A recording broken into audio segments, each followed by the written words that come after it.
Hello, everyone, and welcome to our slightly special installment of the Armchair Admirals. Why special? Well, for several good reasons.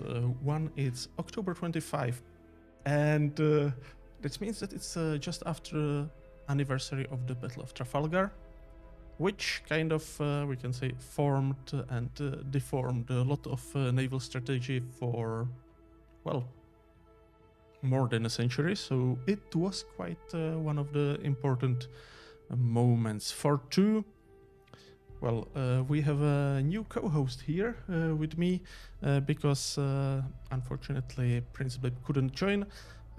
So we have brought here Maconiel, our Maconiel.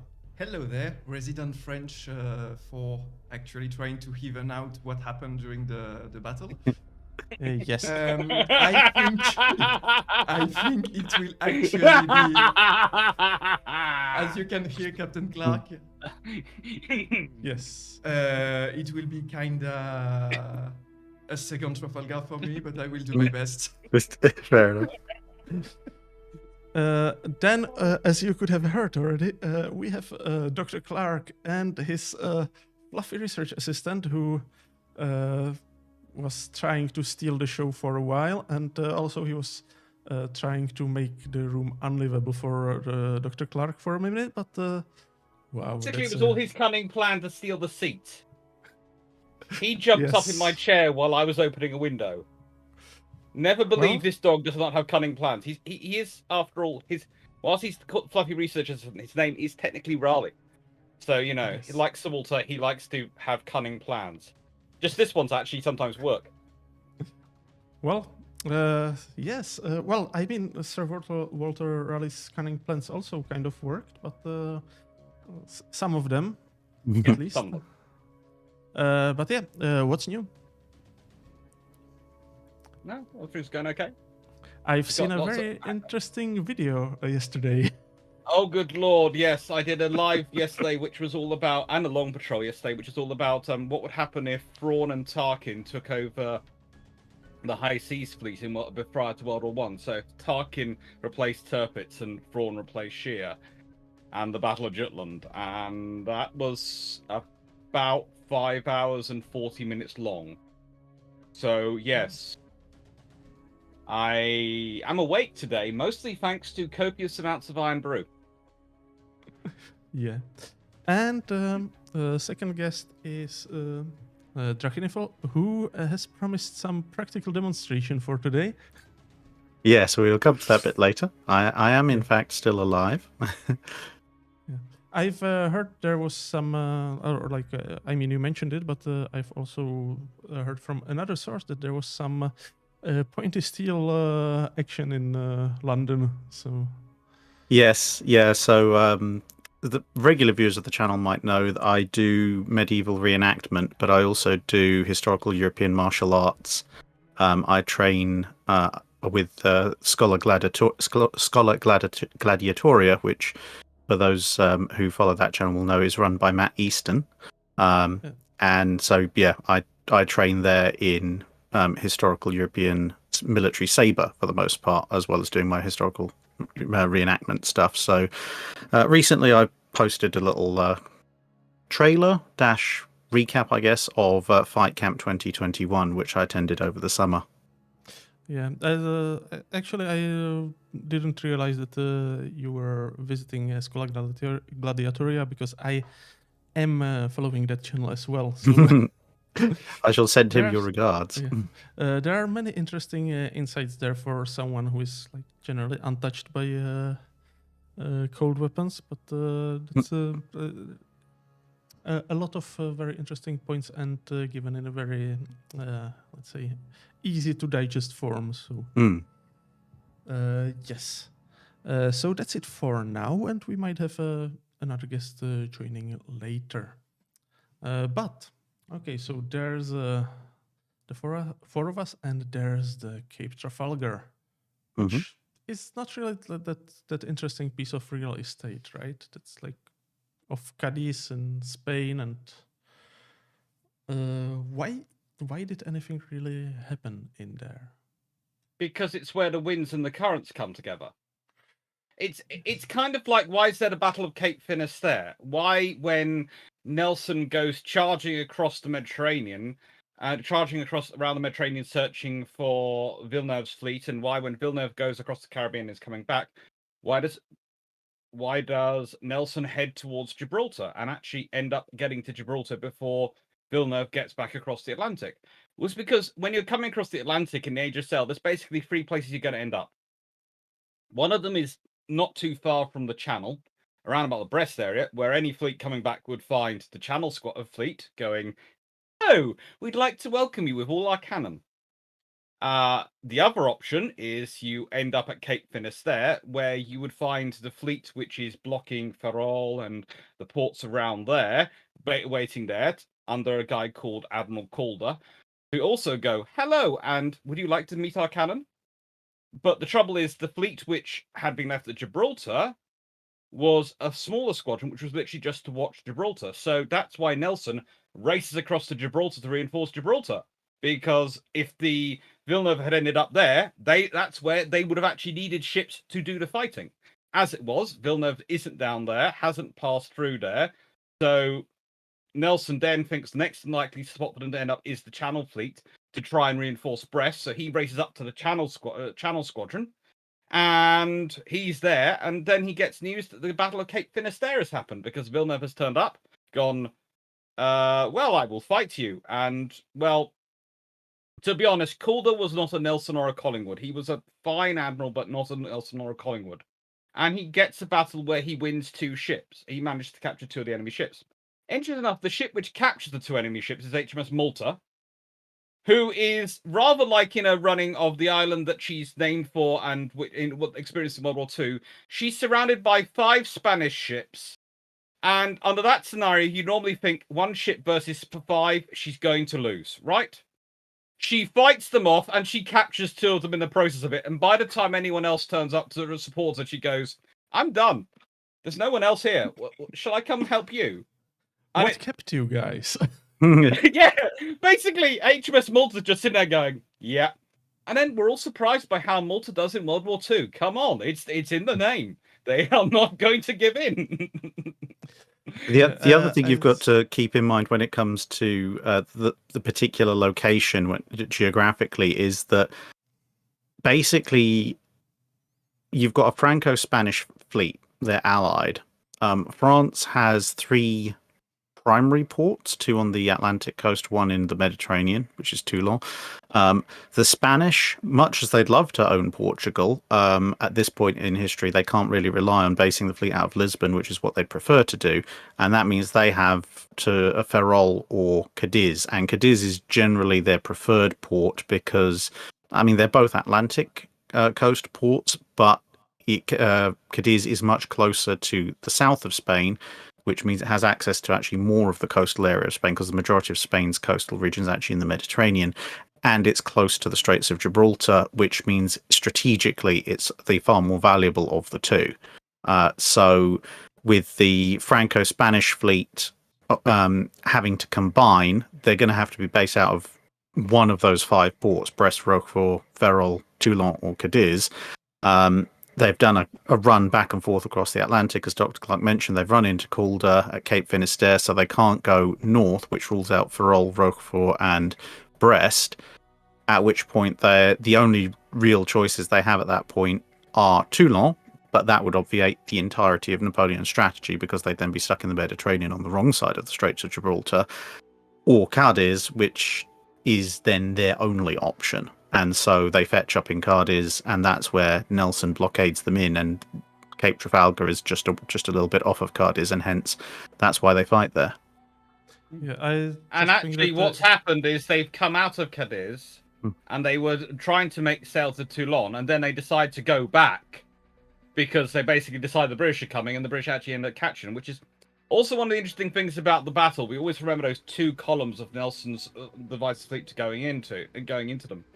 The point is that Nelson's column was always supposed to be aiming for the flagship, but Collingwood's column was actually supposed to be aiming to go to the van side of the flagship, not the rear side of the flagship. But by the time they'd already got orientated and were sailing towards it, then the Franco-Spanish fleet turned round, and basically no one wanted to have the joy of trying to make basically Collingwood's column pass through Nelson's column and then reforming up. No one wanted to try and do that. So that would have been quite a mess. That would have been an absolute mess. Yeah, but I think actually I've put it the first map of the three, because I think that might explain also another reason why Nelson aimed for Gibraltar, because I guess he was probably worried that Villeneuve would give him a slip again, right? Because he already did once. Yeah, well, this comes at the end of the what's called the Trafalgar campaign. So it's a much longer term thing than just a battle. So it's not like the Age of Steam and Steel, sort of World War I, World War II, where you can sail out, you can be at sea for a few weeks if you're lucky, maybe a few days if you're in a destroyer or something, and then you either have a battle or you don't and you go home. This is the end point of what's been months, if not years, of campaigning and chasing, because Napoleon wants to invade England, or Britain, I suppose it is at that point, but he needs command of the Channel to do that. So he's combined the Franco-Spanish fleet, or a good portion of it, bearing in mind there are other ships of the line on both sides in various places, and this is the fleet that's supposed to take control of the Channel. But in order to do that, he realizes that you can't face off against the Royal Navy just with the fleet that he's assembled, because the Royal Navy can put more ships into home waters. So the first thing he has to do is give Nelson's fleet the slip. And this leads to a huge long chase, because, as you put up here, initially, when the British get these reports that the Franco-Spanish fleet has sailed, the first thing that Nelson thinks is actually that they might be retrying Napoleon's Egypt campaign, which is something the British are quite worried about, because they realise that if Napoleon can get hold of Egypt, obviously the Suez Canal doesn't exist at this point, so that's not a concern, but they're worried he might then use that as a springboard to go after India, which is a huge, obviously, point for resource and trade for the British Empire.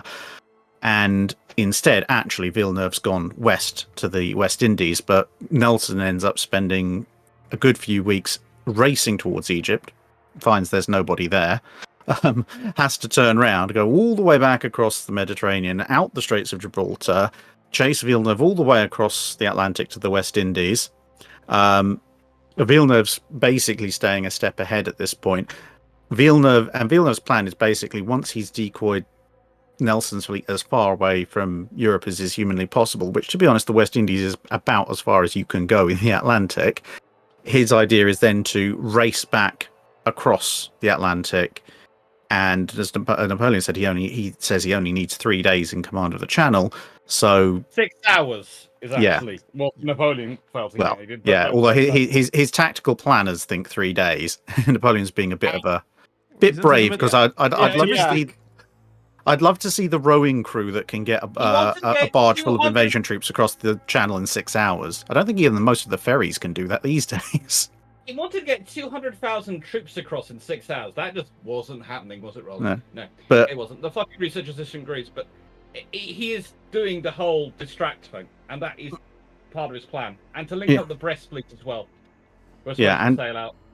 So initially, this chase back across the Atlantic, Villeneuve's actually kind of onto a winning strategy in that he does have the lead over Nelson that he needs, but then he runs into another British fleet under Calder at the Battle of Cape Finisterre, as we've already covered. It doesn't go too well for him, and he's forced to withdraw back to Cadiz, which then gives Nelson's fleet the chance to catch up. Yeah, he was also... It also gets worse for him, because he actually, at one point, he goes out again. He gets past Calder, and he gets past the fleet. He's out. And he thinks he's going to get to the north, and suddenly he sees what turns out to be HMS Dragon, HMS Phoenix, and the captured French frigate Didon, which are sailing down, and he takes them to be the scouts of the Channel fleet, which must be coming down to annihilate him. In fact, basically, as one of my esteemed colleagues here, constant catchphrase that goes around him is, "Do you see torpedo boats?" Well, Villeneuve's catchphrase is, "Do you see the Channel Fleet?" He's obsessed with it. He always thinks the Channel Fleet is out to get him. He doesn't really realise that Cornwallis's entire plan is a very sensible one. If I sit opposite Brest Harbour, then either Gantamo is going to bring his fleet out and I get my battle there, or Villeneuve will eventually reach me and then I'll get my battle here. I don't need to go hunting anywhere. You're going to come to me. So that's Cornwallis's plan, the Channel Fleet. But Villeneuve is always obsessed with thinking the Channel Fleet are going to be coming to get him. They're going to be there. They're going to be there. And he takes these two bashed up frigates, which have literally been pelting each other to pieces. Phoenix versus Didon is one of those frigate fights which are for the ages. If you've never read it up, go look it up. It's one of those battles which is just pure skill on both captains' parts. The crews fight staunchly. It goes on for hours with these frigates knocking 7 bells out of each other. The fact that the British frigate is the one which wins is entirely a coin toss. But they're sailing down, and basically, because of the battle, Phoenix was worried that Didon's crew might try and get over, and when they try and take back the ship. So when they saw Dragon, they said, "Do you mind us sailing with you? Because Dragon's a third rate." And HMS Dragon appropriately went, "No, please, come along." And they did. It turned out to be very sensible, because actually Didon's crew tried to take over Phoenix. The prisoners on the crew tried, and basically Dragon just loomed up with full third-rate glory and just rolled out the cannons and went, "Are you really going to try this one?" And they didn't. But anyway, he sees that little squadron coming along. Yeah. He sees this little squadron coming along with all the issues it has, and he sees signals going backwards and forwards, and he thinks there must be a fleet coming on the horizon which is going to wipe me out, and he pulls away. And this allows the Royal Navy to organize a squadron to put ships down there. And first of all, there's Calder's group, which eventually is being used to block Cadiz, as well as where they had been doing. But then Collingwood is sent down. And Collingwood's sent down to take over because the Royal Navy doesn't trust Calder to actually do the job properly. They consider him a bit defeated, and he starts trying to court-martial his officers and all sorts of weird things. So he's not being considered that great. Because the nicest way, usually after a battle where you've won, even if it is a close win, you don't start trying to court-martial your officers. Especially not the ones who, I don't know, captured the 2 ships that you actually captured. Well, I mean, the British because Navy apparently had a tradition of encouraging the others, right? Well, apparently HMS Malta hadn't sent up her flags acknowledging his messages quickly enough after the battle. I can't think why, after fighting 5 other ships, they hadn't been that quick in responding. I'm sure there was nothing else that was going on that was bothering the crew and the captain and the HMS Malta, other than responding to Calder's signals demanding that they maintain station. The other thing, anyway, Collingwood's sent down there, and then of course Nelson is sent down there to take over after Collingwood's down there. So you have 2 vice admirals sitting down there in charge of the squadron opposite Cadiz. And you've got to remember, although the chase takes months and months and months, there's actually a bit of a pause going on once the Franco-Spanish fleet is in Cadiz, because they've got to rest, refit, resupply. The British have a blockading force already there, and they're strengthening it. And a good chunk of Nelson's forces, some of them are almost immediately diverted to the blockade off Cadiz, but others are sent for rest, resupply, and refit to various places. A few ships are sent to Gibraltar. They end up actually not coming back. They're reassigned to other duties while the blockade's going on. Nelson himself actually fetches up back in England, along with a few other ships. And so that's why a lot of Trafalgar narratives start with him leaving Portsmouth aboard Victory to sail down to join the fleet. Because for him, the campaign, obviously, along with everyone else, the campaign's gone on for quite a while, but he's actually had a little bit of a break in the UK, whilst the ongoing blockade has been occurring off of Cadiz for a while, and that will actually come back to become very important during the battle itself, because when ships are at sea, you gain and maintain your skills in ship handling, gunnery, etc., etc. When you're stuck blockaded in port, you don't have any ability to work your ship, to sail the ship. And, people in ports tend to take a rather dim view if you start barraging out several thousand cannon into the nearby dockyard facilities. And so a lot of those skills aboard the Franco-Spanish fleet begin to atrophy because they just have no opportunity to do all that much. And as we'll see when it comes to the actual battle, some captains kind of just sit back and accept that, because what else can you do? Other captains are a little bit more inventive in what they decide to do within the confines of a port blockade. But say we'll come to that when the actual battle kicks off. And That also, you sounds have to kind remember of the other. that sounds kind of similar to quite a lot of other battles that we've already covered, especially the Mediterranean, right? In World War II. Mhm. It's like seems to be a common problem often that basically navies can't really sail and can't train in practice. Yeah, and it's exacerbated by the era that we're in for the Trafalgar, because at least with steam powered vessels in World War I and World War II, the machinery will still work as long as you maintain it in port. The engines probably won't just stop working, but a age of sail ship of the line needs a crew to function. It's made of wood and canvas and rope. Those things can and will decay. Okay, you can maintain them, but the actual, rather with an engine, if you open a valve to raise the steam pressure, as long as you've kept the valve oiled and maintained, it will still raise the steam pressure. With an age of sail ship of the line, if you've got 200, 300, 400 men up aloft unfurling this and refurling the sails, then if they haven't had any practice for 2, 3, 4 months, they're just not going to be as good at doing so, which means in turn that your ship isn't going to respond to your commands as well. It means they're not going to sail as well. You're going to be slower to react, etc., etc. So, whilst it is definitely a problem in 20th century combat, it's made much worse in the Age of Sail because of the fact that everything comes down to human power, and also because of the timescales that we're talking about. You end up with weeks or months of inaction with precious little else to do, as opposed to in World War I and World War II, where because of the pace of combat, even if you are not necessarily the world's most active fleet, you generally have something to do somewhere along the line.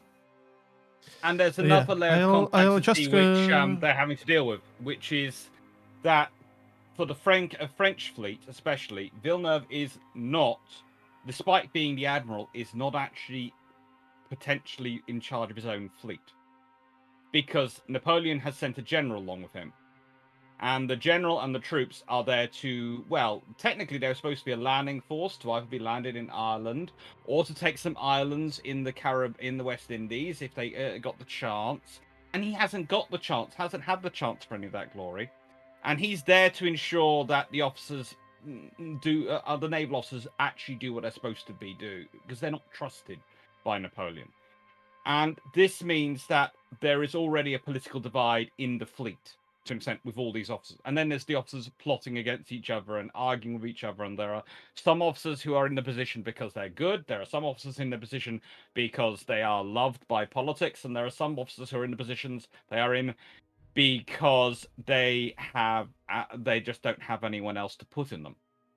And you have a real problem. The Spanish especially had a real problem this in the French fleet, because the Spanish were very much professional sailors. And this is one of the reasons why sometimes I argue that Gravina, and I do argue Gravina, should have been in charge. If you wanted the best admiral possible of the alliance, the Franco-Spanish alliance, at Trafalgar, in charge at Trafalgar, it should have been Gravina. He was a far better and far more proficient officer than Villeneuve was ever going to be. Villeneuve was chosen because he was one of the Nile Four. He was considered a lucky officer by Napoleon. Yeah, Gravina. He is a wonderful admiral. If you ever want to see a good begrudging write-up, go to Wikipedia. You will find a link to the Gibraltar Chronicle and its write-up of Gravina. Now, Gibraltar, he was part of the siege of Gibraltar. He was not loved by the Gibraltans. He was especially not loved by the Gibraltar Chronicle. And they write such a nice thing about him after he dies. They don't make jokes. They're not being nasty. They write a lovely eulogy about him. That tells you how good an admiral he was. That the people who are probably most predisposed to hate his guts are actually writing something very respectful and nice about him when he dies. Maybe they were worried that if they don't write something nice, he will come back. That's Good possibly an option. But he is a good admiral. And that's his flagship as well. He's her sister is the Santa Ana, which is the lower one, but he's in the Prince of Austria, which is the one which is pictured above. And this is one of the slides I used from my presentation, which I sent to Tucky because I Thank wanted you it very much available for if them, I was talking because and we have profiles of everyone. yeah, he is a really cool and really good admiral, and he dies of wounds after Trafalgar. And one of the myths, and it might well be true about that, apparently as he dies, he says, "Don't worry about me dying. I'm going to, with luck, I'm going to follow the great hero Nelson to heaven," and that sort of thing, and get to meet him. He is a really nice and a really good admiral. And even Napoleon writes that Gravina should have been in charge afterwards. And you sit there and go, well, if anyone had the power to do that, mate, you could have done that. You're the frickin' emperor. You made yourself that by military force. You could do this if you wanted. So that's Villeneuve's problem. Villeneuve is the admiral in charge, but he's not in charge. And one of the reasons he actually sails is because his replacement admiral, a guy called Rossi, is actually in Madrid. I think he's in Madrid. He gets to report he's in Madrid. Him. Yes. I don't have him. I forgot to send him. I can send him through if you want. But he's actually on his way and is in Madrid, and he goes, "Oh, good lord, I must sail because otherwise I will lose my honor." And you sit there and go, "Oh, good lord, please don't do this about honor." Well, I mean, it wasn't only about honor. He had standing orders to try to sail, so like. Yeah. He just didn't pick the most opportune time for that. Like, well, he'd had standing orders to sail for a while. He was just quietly not doing so until he felt his hand was forced. But to be honest, Villeneuve, he has a number of problems, but one of them is the fact that he was at the Battle of the Nile. He seems to have developed a sort of a form of PTSD when it came to fighting the Royal Navy in general, and Nelson in particular, because he'd been on the unengaged section of the Battle of the Nile, which means he'd got a front row seat to the demolition of the other 2/3 of the French fleet, and then decided to skip out on everything and make for home, which meant that when he was confronted with the prospect of fighting Nelson again, he was pretty fatalistic even before the battle that this was not a fight that he could win. And to a certain extent, he even knew he had a good inkling of the tactics Nelson was going to use, but it shows a lot of I think it displays a lot of the morale side of things. If your commander goes into battle believing that you've already lost, the chances of you reversing that are actually pretty slim. So he of all the admirals in charge, I mean, obviously, Gravina would have been a much better choice, but to be honest, any of the flag officers in charge who were present in the Franco-Spanish fleet at Trafalgar probably would have made a better choice, purely because Not Dumois. He wasn't as convinced as Villeneuve that they were all going to die horribly. He gets annihilated at Ortegal by a Commodore. I'd still rather have a bad commander than one who's convinced we're all going to die. I think also one of the trouble you have with all those politics and all those different things going through is actually Villeneuve comes up with this idea of first of all trying to divide his fleet into 4 squadrons so they'd sail in a square, and then 3 columns, and keeps coming up ideas of how to operate the fleet, and the fleet just doesn't have the experience to implement. This is the thing. Nelson and Collingwood, they can do the columns, they can do those things because they have an experienced fleet which has been at sea practicing. They've honed their skills. The Royal Navy tends to have smaller crews but a higher proportion of experienced sailors as part of their ship's crews, which means they can do things with their ships which the Franco-Spanish fleet can't. The Spanish fleet probably could if they'd been given more time and actually been able to get to sea and had been blockaded. the French fleet have no chance. At one point, Villeneuve has, when his ships are sailing out of Toulon, and he's only gets out of Toulon, by the way, because Nelson pulls his fleet away to be next to Barcelona, so he's seen, and then moves to another channel, and he hopes Villeneuve is sailing right towards him, which Villeneuve is, until Villeneuve meets a Spanish merchantman and gets told, actually, no, you've fallen for a trap. The Royal Navy's literally just waiting there, and switches channel and goes the other way. Nelson almost got his battle in the Mediterranean and got this all over and done with at the beginning. But that's possibly why Nelson does the chasing thing he does, because he feels kind of guilty, because he kind of let Villeneuve out to try and trap him. But no, you have all this stuff going on and all these different politics going on, which means Villeneuve can't actually get any of his ideas implemented. He can't actually get them to achieve, and they just end up forming this clumpy, lumpy line, and it just makes everything easier for the Royal Navy. That map is a classic example. When you look at it, it's just a clumpy, bumpy line. There is no structure. People say the Franco-Spanish fleet form a line. That's not a line. Yeah. I mean, the it's rear is kind of curve. I mean, the rear is making quite a nice line there with just few ships out of the place, but the center and the van were quite in disarray. The Vanguard is in quite a nice echelon there. Just a it's quick, clumpy, bumpy. It's not a fleet. just a quick insert, because there was some confusion in the chat. Many people probably don't know already, but we were talking about the West Indies. Mm-hmm. That's the Caribbean. Blame Columbus, who,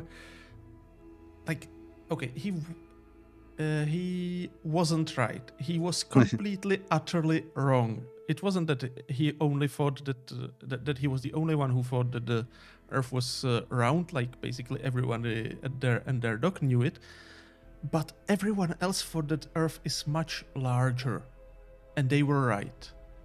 He was probably the least well-informed navigator of the period.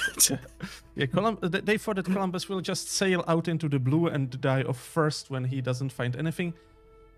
Columbus thought that Earth is much smaller and that he's sailing to India. So when he found land, he called it India. And it was in the west, so West Indies. Only some time after that, some other explorer thought that it's a completely new continent and came up with the smart idea of naming it after himself, hence America. Mm-hmm. But West Indies equals Caribbean. And yeah, actually, I mean, the formations in array and disarray are one thing. We already mentioned earlier, or you mentioned in the Battle of Cap Finisterre, the problem of signals hoisted by Malta, apparently too slow. And that actually opened the way for the first question that was pre-recorded by our players from Surgical Strike 4S. My question is about communication. Of course, we know that fleet commanders in the Napoleonic era communicated through signals, but what was used when weather conditions were so bad that signals couldn't be seen, for example, because of heavy rain or darkness? And furthermore, was there any means for fleet commander, after his initial battle plan was made clear to his captains, to alter it in any way due to unforeseen developments during the battle? Yes. I'd like to start on that one. Can I just go back to the map quickly, and then I will let Dracta go in, but I want to point something out on the map. Okay. On the map, you can see a ship named Euryalus, which is really close to victory. Euryalus is a frigate. Now, she is a tiny minnow in that fight. If she takes on any of the big third-rate, or let alone any of the first-rates that are in Franco-Spanish Wars, she's annihilated. But her job in the fight is to relay signals, which is why she's up at the front getting blasted at, because her job is literally to spend her time watching victory, getting the signals and passing them down. And those signals would go from her to Sirius, which is another frigate, which would then repeat them to the other ships of the line, which would also go to Naid, which would be another frigate, which would repeat them to the other ships of the line, and then to Phoebe, which is another frigate, and repeat them in the line. And that's what the frigates do in the big battles. So this is the point. You can see where the frigates are in the various positions, because they position themselves so they can be clearly seen by the ships of the line, and they're repeating it for the battle. Now, I'm now going to pass back to Drac. But I wanted to do that one. Yeah. Sorry.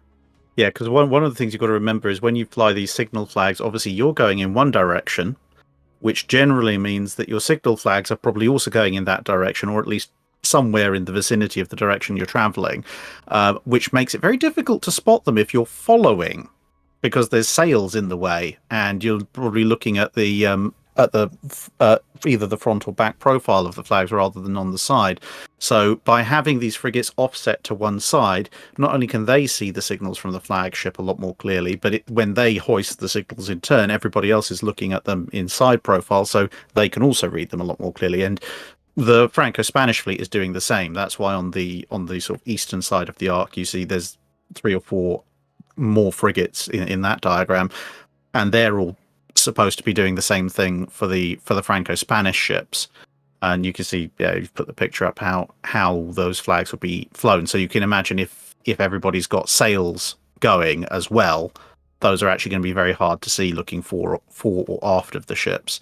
But to answer the question, the rest of the question about what happens if you don't have good visibility, if it's night, stormy weather, etc., you'd have prearranged sets of signals. Back in the old days, a lot of those signals would be specifically arranged for that particular campaign or that particular voyage by the Admiral. By Nelson's time, a lot of them are codified into a signal book, although the Admiral's still free to add some of his own, and those would be done by hoisting lamps, usually at the stern, because the flagship's near the front. And so if you, obviously you can't hoist lots of different colors of lamps. There's a limited number of colors and a limited number of lamp hangings, so you can't be as complex as you can with flag signals, but there'll be a series of pre-arranged ones which you can then pass instructions on to the fleet. So if it's at night and there's a bad storm blowing up and the Admiral wants you to shorten sail, there will be a lamp signal for everyone to shorten sail, but there won't be a lamp signal for something like enemy in sight, 120 degrees to port, everybody turn round, because nobody would think to fight that specific kind of engagement at night. So you have a limited but useful repertoire when you can't fly your flags. Actually, were there any... This is one of the troubles the Franco-Spanish fleet also has, is that whilst they're a combined fleet, anyone want to guess whether they have the same signal book for the French ships and the Spanish ships or not? No. No, they don't. They have completely different signal books, so they have to try and work it out. And actually, what happens is the admirals all have a copy of both sets signal books. But the trouble is, some of the combinations you fly in the French set have completely different meanings in the Spanish set. That could be awkward. And then, of course, you've got the fact that it's both French and Spanish frigates which are doing the repeating. And sometimes they get the things right out of order. Because if you go back again to the flag list, which is, of course, the famous England expects every man to do his duty. First of all, that Nelson wanted to say the word confides, but they didn't have, that would have had to be spelled out like duty as separate letters, because they didn't have a flag set for that word. So that's why England expects every man will do his duty. That is 12 flights. I.e., every single combination of flags you see there is flown up, is raised up the mast, and then it goes down, and then the next one goes up, and then it goes down, and then the next one goes up. So that's 12 flights to send that signal through. So it wasn't sent like it's displayed on the Victory, like basically. No, all... that's it. That's a very nice artistic one for an anniversary. That's not how it's done. It's literally goes up one set, then comes down, another set, then comes down, another set, then comes. And there is this great point. Some people say, "Oh, Collingwood thought it was a terrible message to send. They didn't want to send." No, Collingwood didn't think it was a terrible message to send. He just said that was Nelson being wordy as normal. Pretty much Collingwood was complaining that Nelson was sending out this massively long signal that he was having to decode. Because you think about it, to read it, you have to spend your time watching with your telescope for it to be repeated to the nearest frigate, which is you are able to watch. Or in his case, to watch on the Victory with his telescope. As one flight goes up, okay, I've got one word, that goes down, next word, and then the final word is 4 flights because it's individual letters. So it's originally D, U, what's next? T, Y. Thank you. That's taken like half an hour of my life. Originally, it was supposed to be Nelson confides that every man will do his duty, but the signal officer pointed out that if you had to spell out Nelson and confides, neither of which were in the signal book, it would just get ridiculous. Yeah. Then it goes to England confides, and then he goes, look, I found duty. Can we use duty? And Nelson goes, fine, go on. Yeah. Speaking of which, was there any major engagement in this time period that was fought at night since we touched it? Oh, there are a few. Yeah, there's not so many major nighttime battles. I mean, Battle of the Nile was fought in darkness, but the nighttime battles between fleets are very rare because of the absolutely stupendous risks you run at that point, because it's very rare that battles are ever fought out at sea. Sort of in the middle of the ocean. That's the reason why, for example, the Battle of the Glorious 1st of June is so named, simply because it is one of those few battles that's out in the middle of nowhere. There is nothing out there to name the battle after, so just name it after the date. Almost every other battle that you see, Trafalgar, Finisterre, etc., etc., etc., the Nile, they're all named after landmarks because they're close to land. So in the confusion and the lack of rigging that usually results from a battle and the smoke, it's difficult enough to navigate your ships close to land at the best of times if you're having a fleet battle, let alone if you can't actually see what's going on, where the land might be. There's a few smaller battles that are fought that way. For example, the Rasay frigate Indefatigable and HMS Amazon fight the French third-rate Droit de l'Homme. And that's an interesting one because both Droit de l'Homme and Amazon end up going aground, and Indefatigable almost goes aground because they spend several hours chasing and shooting the living daylights out of each other, only to subsequently realise they've somehow fought their way into a bay that has 3 sides full of rocks and only one way out, which is the way back in, the way they came, but they're not quite sure which way it is that they actually came, and only Indefatigable is able to make the kind of 180-degree turn and beat its way back out to sea. And that's kind of the nightmare for anybody, because it doesn't matter if you win or lose the battle. If everybody fetches up on rocks, you've both lost.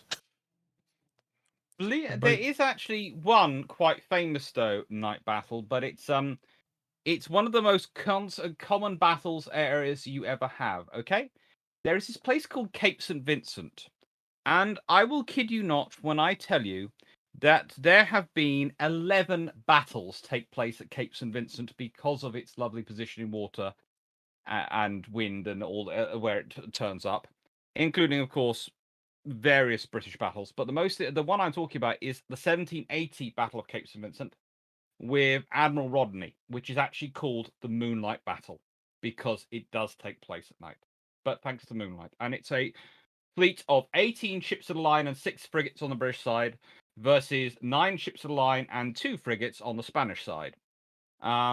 I think you might all be shocked to learn that the Spanish did lose this battle. It's amazing, with 9 outnumbered 2-1 in ships of the line, 3-1 in frigates. They actually put up a pretty good fight, but it's kind of surprising that Rodney only escapes with capturing 4 ships of the line and destroying 1. And there are 2 more ships of the line whose fate is disputed, which is which is basically code for we lost them, but we're trying to claim that we didn't lose them in the battle. Yeah, that's actually probably pointing something out for that many people nowadays don't realize just how dark moonless night can be, because especially out on the sea, because back then there was no light pollution or nothing basically. No. If it was dark, it was completely dark. And you don't even have searchlights. Yeah, I'm quickly browsing here through the pre-recorded questions because I can't find one that I wanted to ask. Maconiel, can you just quickly check the Twitch questions, because I think there was one about the signals. About question that connects to signals in World War II. Like, a lot of ships have masts with rigging that is used to host signals, but in fact, were they that useful in World War II? In fact. Yes. The flag signals in both World War One and World War Two are still the primary method of communication, because they're actually faster than radio. Because although voice radio, kind of the walkie-talkie style things that we might be used to these days, it does exist to a certain degree. It's short range, and you can't. And encryption is, well, you can kind of. There's some ways of doing it, but effectively, no, you don't get voice encrypted radio at that point. So you can't just sort of get on the phone and talk to somebody on another ship without a very high risk that somebody else on the other side is going to pick it up and know exactly what it is you're about to try and do, or just jam you. So if you want to send radio signals, assuming that your radio masts haven't been shot away, you have to compose a signal, get the signal encrypted, have that taken physically down to the radio room, transmitted, again, hoping that nobody's jamming you or that the other ship hasn't lost its radio antenna. Then they've got to receive it, decrypt it, and physically run it up to the other ship, which takes a lot of time. It's actually, at that point, far faster to just say, hoist this flag signal, and a guy a deck or two down or up, depending on how the ship's laid out, hoists the relevant signal, and people can just read that and go, oh, okay, I know what I'm going to do. And with the ranges you're talking about in World War II, you're far enough away from the enemy that they physically can't read your signals, even if they tried, because they can barely see your ship, let alone any flags. So flag signals are still very useful. There is a lot more pre-planning, and by World War II, most navies also have a lot of you can signal by signal light and sort of pre-prepared orders, but for point orders, for making specific changes to battle plans, or just for small navigation corrections, flag signals are still the way to go, and they'll remain the way to go until you can eventually get reliable encrypted voice radio. And even today, to be honest, a lot of ships will still use signal flags either as a secondary form of communication or in some cases a primary. It's still, in fact, part of the factor of the forces, because if you think about it, for running a mission silent, and when we talk about this today, we talk about this in World War One. We're always making fun of the Germans for always transmitting on full power, because the Germans do not understand the power dial. Sorry, I should keep going on. But the whole way through history, signal flags have proved a very useful, very secure method of sending instructions. The fact is, do you have a copy of the other side's signal book? Do you understand it? Because the signal book is usually one of the things chucked overside if they think that their ship's going to get captured. And maybe you get it, maybe you don't get it. But remember, the huge amount of money the French offer for capture of British ships with charts intact. Well, one of the charts which they liked to be intact was the signal book, because they wanted to know what the British were saying to each other. And again, the British keep changing the signal book. They upgrade it quite regularly and update it quite regularly. It gets new additions. And this is the point. It's a very secure, very discreet form of communication, which allows you to get a lot of words said quickly. It's useful, therefore. And so the thing about militaries is they don't tend to get rid of useful stuff. If it still works, why would you replace it? Yes, radio's great. Radio's wonderful. But you transmit even tapping Morse, you're revealing your position. But if I'm just communicating between ships and I'm doing it by signal flags, then, well, you don't know where I am. Unless you are so close that then it doesn't really matter. Yes. Well, if you're that close, hopefully I've spotted you already, or you're a submarine, and really I should have spotted you already. Yeah, just to expand on the question, apart from signal flags, obviously once the better light sources than lanterns have been added, another method is a signal lamp, just sending Morse code through light. But it kind of, it's good at night, but on the other hand, it also brings the danger of if you are sending a message by light at night, someone might see it that you don't want to see it, especially once you are talking submarines and stuff like that. I mean, sometimes you just can't help yourself. It was on the way to Midway, right, when Nagumo had to send a message by radio that it's time to turn, because they were in so dense fog that they can't use even the signal lights. And afterwards, he thought that that was what tipped off the Americans. But yeah, I mean, yeah, I mean, it was also the case of quite a lot of times when the ability to use signal flags is probably the last capability of communication that you'll actually lose. Because if you've got radio antenna, they can be snapped, they can be severed by shrapnel, the power feeds can be destroyed, the radio room could be hit, etc. There's a lot of things that can go wrong with electric communication, and with searchlights, again, they need power. The searchlights obviously are partially made of glass, they can get smashed. Whereas if you're in a position where every single mast, every single yard, and every single line has been shot away from your ship, even in a World War II environment where you might only have a couple of masts, at that point, you probably don't need to signal anything because you're probably in the process of sinking. So you can run out, you can have your radios done in, you can have your signal lamps done in, and still be able to signal via flag. In fact, pretty much the only instance I can think of where when nobody was able to perform any kind of major signaling was actually after the first night action of Guadalcanal, where I think it was San Francisco almost got sunk by its own side because it had been so badly shot up. Literally everybody responsible for communication and every method of communication was either on fire or in bits. And someone eventually had to scrabble around and found a reserve signal lamp that was supposed to be, it was basically a small battery powered unit that was supposed to be used for signaling the ship's boats close in. And that was and one guy was left unwounded and still standing, who had a partial working knowledge of what Morse code in signal lamp meant. That was even more tricky because when queried by the USS Helena, actually nobody on the bridge of San Francisco knew the right recognition code for the day, because like everything was burned down, and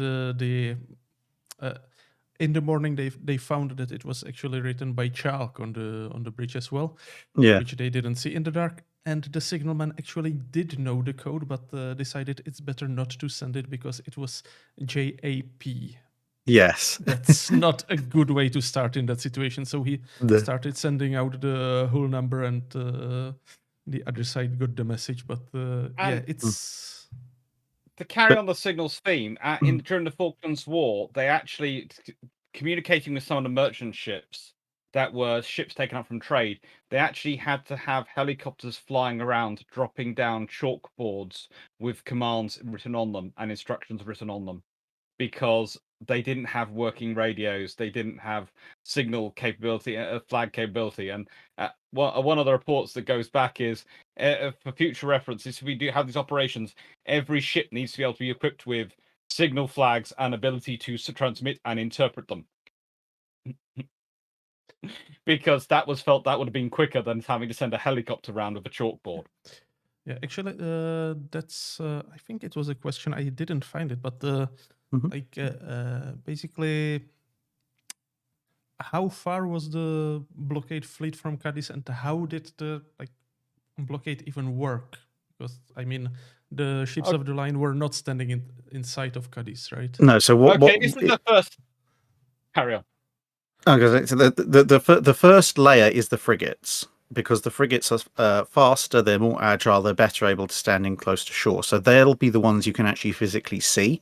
They'll be sitting off the shore at a reasonable distance, keeping an eye on what's going on, because then they can spot things through telescopes. They can spot things like, are the sails being unfurled on a ship? And if they're running a bit more closer, they can also see things like, are stores being loaded? Are men being marshaled? The kind of giveaways that a fleet is getting ready for sea. And then kind of as far away from the frigates as the frigates are from the port, over the horizon will be the fleet. And the fleet will be watching the frigates to see what the signals are saying. And then depending on what the prevailing weather conditions are like and what the Admiral wants to do, there may be additional layers introduced into that. So in a really close blockade, you might actually be able to see from sort of a vantage point fortification or something in the port. You might be able to see the tops of the sails of the main fleet on the horizon. In a more typical circumstance, you wouldn't, and in a more distant blockade, if the weather's predicted to get really bad, you might have a couple of layers of frigates. So you might have frigates watching the port who are signaling to other frigates who are then signaling to the capital ships further back. And part of that is just because of the distance, not just the distances, but also the time and the speed involved, because getting an Age of Sail fleet out of port is not a quick process. It's something that is going to be very heavily telegraphed to anybody who's watching for several hours beforehand. And then it's going to take, for a fleet of any significant size, several hours for them to clear the harbour. So you're probably talking 5-6 hours minimum. And during that time, if something serious is going on, then the frigates can signal back to the rest of the fleet. The rest of the fleet can head back in. And even if they're only coming in at 6 or 7 knots, and bearing in mind most ships of the line could go a bit faster than that, but even if that's the case, then over the course of 6 hours, they can easily cover most of the distance back to the harbour to confront the ships that are coming back out again. And this is one of the myths of blockade you often get brought up. People think if you're doing a blockade, the whole fleet's sitting there, and therefore the blockade which is done by the British in World War I is somehow weird and new and great. It's actually, no, the blockades done in World War I and World War II on Germany and all these things, they are just a continuation of this adapted for the industrial era. You don't need to have your ships that close. They can be further away, and therefore they can exercise their fleet. Because remember, you want to maintain your ships. You want to have ships going capable of fighting. One of the things that you often have to think about for the Royal Navy, whenever you're talking about their blockading fleet, you have to also include in any blockading squadron the amount of ships they have going backwards and forwards to maybe Britain or Gibraltar or the nearest base to get victuals and to get repaired and to re-water and all these things going backwards and forwards. This is another reason why they like to keep further out to sea, because it allows the ships more room to maneuver in case of storms, but also allows them to more easily change ships around, so the enemy doesn't know what they're doing. The enemy doesn't know quite how many ships they're against. They might be up against. And yeah, and last example is Camperdown, before Camperdown, where the Nor and other fleets have been mutinying, and Duncan's second in command is basically keeping the impression of the entire fleet being outside the Dutch, but with one frigate, one cutter, and one fourth rate, basically sending signals backwards and forwards, and the fourth rate keep appearing so they see a ship of the line, sort of from distance, and then disappearing, and then appearing somewhere else, and then appearing, and being very careful. So it looks like there's a fleet out there, and it looks like everyone's signaling to a fleet, but there's not. And that's another trick the British use a lot in the blockades, in that it looks like it is. But you always do need this mixture of close blockade, i.e. something watching the port, and the fleets to respond. And in World War One, that close thing becomes submarines, because they can get far closer, stay safe, and keep an eye on what's going on in the fleet. But also, you can get to sea far quicker at that point. Speaking of which, we have a question from Professor Walter that was basically, how did the Villeneuve fleets actually broke the Nelson blockade? I think I said I'd do that one. Yeah. Mm-hmm. And it is literally because of Nelson's own hubris. This is, we were hoping to have Kate Jamieson on here today. She might join us, she might not. She's been deluged by work, and she sends her apologies. So, Nelson decided he was fed up with doing a blockade, and that Villeneuve was a bit of an idiot. And he wasn't necessarily wrong. And he decided, right then, what I'll do is I'll lay a trap. So he leaves 2 frigates watching the Toulon fleet, and he takes his fleet down to Barcelona as if they have been driven off by the wind, and makes sure they're seen by the people in Barcelona. And then he takes them round to the second channel, so that they're in the second channel, which you come out from Toulon if you're coming out of Toulon. And he sits there. And what happens is Villeneuve hears that Nelson's off in this channel. Okay, Villeneuve can now do what his master, the Emperor, has been demanding to. He can break out. There's only frigates there. He knows where he is going to go. He'll go straight down the other channel. He sails out. Unfortunately, Nelson's hubris, and there are problems which come about of this, is that those 2 frigates lose contact with the French. And about an hour after they've lost contact with the French because there's been bad weather, a Spanish merchant vessel sails past. And Villeneuve signals it going, "Hello, have you seen anything interesting?" And the Spanish vessel goes, "Yeah, the entire Royal Navy is sitting down that way." And at this point, I think Nelson has 12 ships of the line, and Villeneuve only has his fleet from Toulon, which is 11. And Villeneuve quickly goes, "Nope," changes channel and heads to Cartagena. And so that is how Villeneuve gets out, because Nelson decides to trap him to come out. So the entire Trafalgar campaign, the entire saga of the chase and everything happens arguably because Nelson gets bored running a blockade, so tries to pull a trap. And I'm absolutely sure Collingwood, who was the career professional blockader, did not at all rib his friend over this when they finally met up a couple months later at this outside of Cadiz. I mean, what's with the British in the Mediterranean? Because I mean, Napoleon was able to return from Elba because the British warship that was supposed to keep him under watch was visiting Italy to get some R&R. Well, basically, the wine stocks were running low, my man. Where else? If you're in the Mediterranean and you've got a ship, where else are you going to go when your wine stocks are running low? Are you going? You're going to go to Italy. You've got the culture. You've got the wine. Yeah, I mean the thing is with the Mediterranean, weirdly enough, because although it's a small environment compared to the Atlantic, there's an awful lot going on because you've got some small surviving states and islands, etc., that are friendly to the British. You've got a lot of coastline that's unfriendly to the British, either because it is French or it's occupied by the French. Or the Spanish. And so you've got a very complex network of places where it's safe to go, places where it isn't safe to go. And then that's modified by some places are safer to go if you are traveling in squadron strength, as opposed to if you're on your own, or if you're in a fast ship compared to a slow ship. And the British have strategic interests to guard, like trying to make sure that the French don't go back after Egypt. They've got the Gibraltar Straits to guard. They've got their various allies to try and support. They've got to wonder what on earth the Ottomans or the Russians might do at any given point. There's a few other small fleets around there as well. And so although geographically the Mediterranean is a much smaller environment than the Atlantic, it's actually a far more complex environment.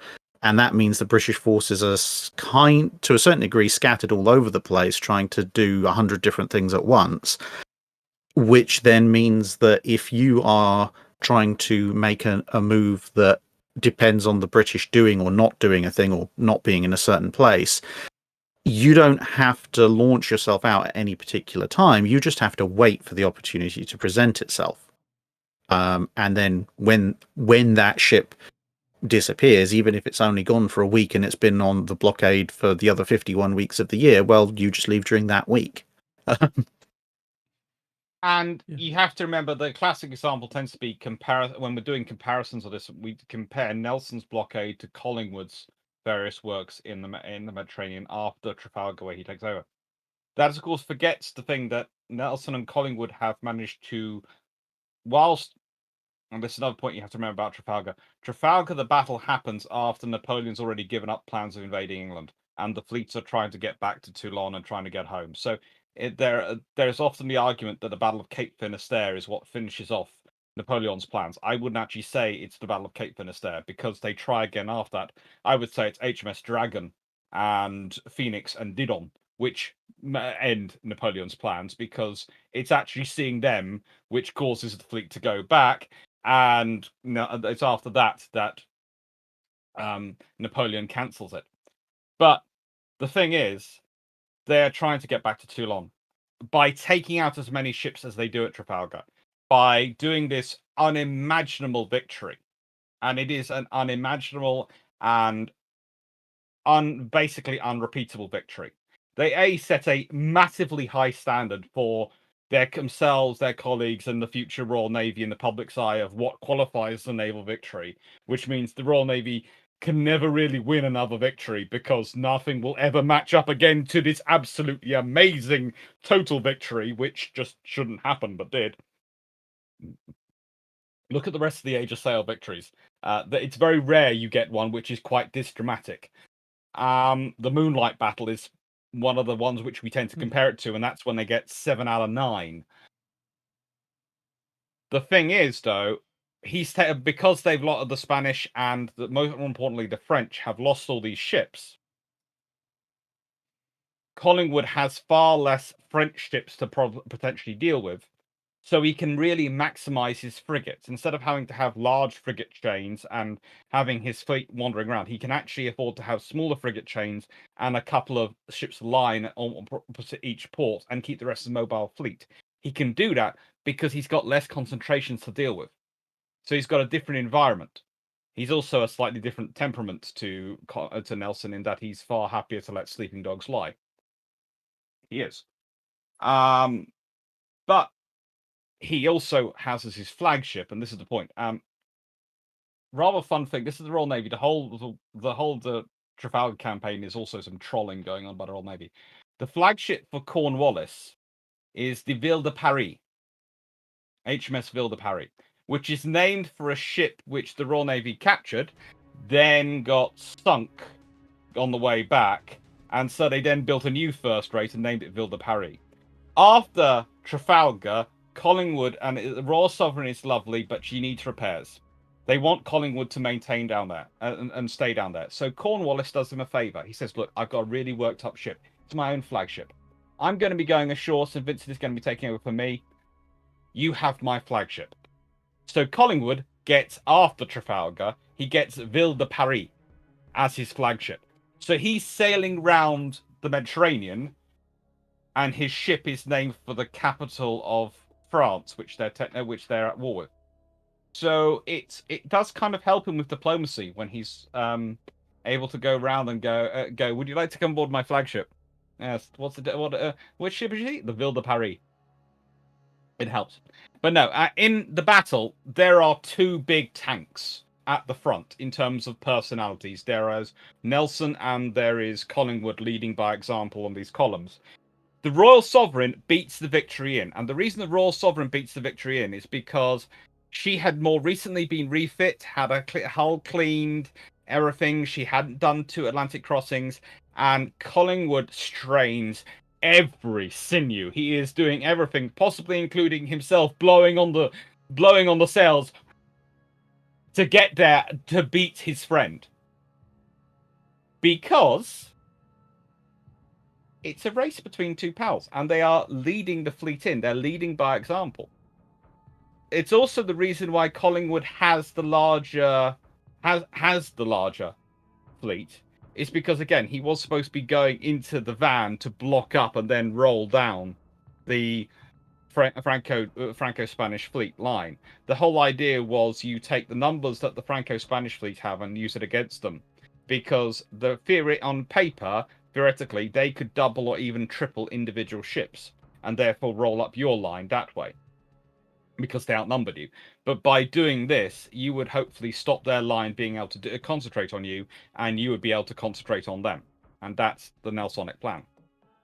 You mentioned there one thing that I think a lot of people actually don't even know about, that it was happening in the why Royal Sovereign was able to sail faster. Cleaning the hull. Cleaning from what? So barnacles and wood-eating worms and all the stuff that gathers on that, because basically the rougher the ship's hull becomes as sea life begins to accumulate, you used to get things like seaweed and all sorts of wonderful marine growths, which makes the hull a lot rougher, makes it a lot slower. And the British ships have 2 advantages. One is that, well, Royal Sovereign, as Dr. Clarke said, is a relatively fresh ship, so it's been cleaned anyway. But the other advantage is that pretty much all the British ships have had copper plates nailed to their underwater part of their hull, because this is in an era before anti-fouling paint has been introduced. So the only way they know to try and keep the ship's hulls clean is by this copper plating, because copper basically kills everything, almost everything. So it significantly delays the onset of sea life accumulation, and that's why Royal Sovereign in particular is quite fast. But it's also why the British fleet can stay on blockade duty for so long without the ships just becoming complete wallowing messes, because the hulls are still, relatively speaking, clear. Yeah, If you can get it, I've sent you a picture of Cutty Sark and her cotton bottom. And yes, I will try to make it appear on the screen. But in the meantime, also since you mentioned a lot of French-sounding names, oh yes, I can make it appear. Wait. I hope it does. There you go. Now, yes. And as Drax just been explaining, it literally is copper plates nailed into the outside of the hull, and they could be cleaned and they could be better protected. They tried with all sorts of materials. They found various materials. They even had to use copper nails, because when they tried using steel nails at one point, because they thought it might be cheaper, or iron nails, it actually caused the hulls to disintegrate, because it turns out iron, salt water, and wood is not a good combination. Yes. Galvanic action's not good. Yep. No, it doesn't go good. But no, they do also. It's hugely expensive, and it's one of those massive investments Britain's prepared to make in its fleet. And it's this sort of scenario where you sit there and go, okay, when you're talking, considering later on in the 1890s, when Tirpitz is predicting to the Emperor that, oh no, the British will not respond to our building program, they'll accept it and they'll acknowledge us as our powerful position. You sit there and go, this is a nation which literally emptied 2 entire mines of copper, or of bronze and other materials to make copper, in order to sheath all hundreds of ships in copper bottoms, so that they could get a couple of knots of greater speed, but more importantly, they could clean them more easily. And that was back in the late 18th century, the 1700s. If they are that obsessive and that prepared to do a massive, absurd infrastructure tasks, why do you think they've changed in the last couple of 100 years? Have they got any less stubborn as a country, as a people? Are they any less stubborn? Copper bottoming is a really big investment. One of the quotes at a time, one of the admirals said, one of the admirals in Parliament who was against it actually said, oh, no, we shouldn't be doing this, because for the price of this, we could afford to build 20 more ships in a line. And another admiral gets up and goes, yes, but if we do this, I will actually have 20 ships in a line available whenever I need them. Yeah. There was a question actually that ties in with another question from actually the same person, Hetman Mazepa, that was asked before the stream. So the first part of the question is, how much damage did the British ships in the vents of the 2 columns receive as they approached the Franco-Spanish line? And the second continuation is, how did the French doctrine of first attempting to disable enemy's maneuverability by targeting masts and rigging play or not play a role in the defeat of in the battle? So how much damage did the lead ships in the column take, and was there actually such a doctrine on the French side or not? And if there was, how did it work? So the doctrine question, it did exist, but it wasn't a kind of a fleet-wide, you will do this doctrine. It was more of a preference. So it comes down to the way that ships roll, because you couldn't guarantee instant firing with cannon at the time. Flintlock mechanisms made cannon fire a little bit closer to when you actually wanted them to fire than the old slow matches, but it still wasn't. It wasn't kind of push-button gun fires. So the general doctrine that most French ships followed was that as the ship would roll, you knew roughly when the guns would fire after you actually initiated the firing. So you'd wait for your ship to roll on what was called the up roll. So as the ship was on the gun side that you were firing was actually coming upwards, and that tended to mean that if you called out the order to fire once the enemy's hull came into view, you would tend to hit the upper part of the enemy's hull and the masts and rigging, whereas the British would fire on the down roll. So as the top of the enemy's hull comes into view, which means that most of your shots will hit the center and lower parts of the hull, which takes out more of the enemy's guns.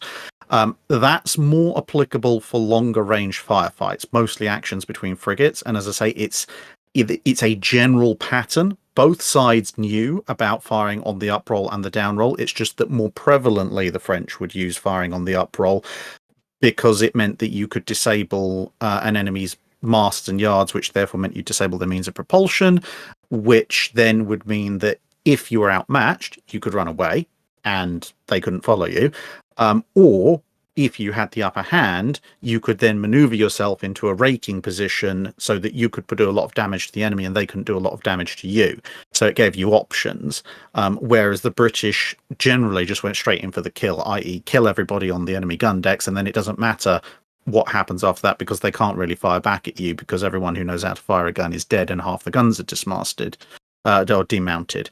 When it comes to the British ships coming in and how much damage they do take a reasonable amount, but this is one of the artifacts of having stayed in harbour for so long.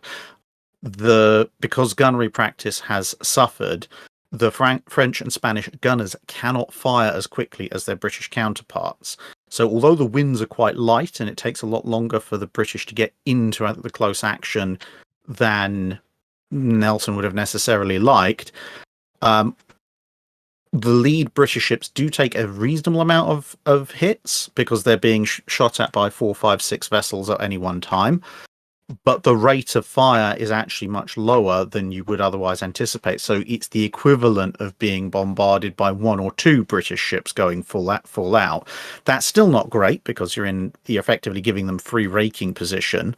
But it's a disjointed amount of fire, and also there's a reason the way that Nelson arranges his columns the way they do. The Franco-Spanish fleet has a lot more ships, period. They've got more ships of the line present. They have more guns total, but the Franco-Spanish fleet only includes 4 3-deckers. So first or second rates. In the Franco-Spanish fleet, they're all first rates. And they're scattered through the fleet. Whereas Nelson's fleet, although numerically small, actually has 7 3-deckers, a mix of first and second rates, but he's put most of them up front. So in Collingwood's column, Royal Sovereign 100 guns is the biggest, meanest ship in that column. It's leading, and all the third rates are following it, with the exception of Dreadnought and Prince, which are further back, they're second rates. But the big punch, which is something that the Franco-Spanish fleet just can't match, is in Nelson's column, because you have Victory leading, 104 gun first rate, immediately followed by Temeraire and Neptune, which are only 6 guns less each. They're 98 gunners, but they're second rate 3-deckers.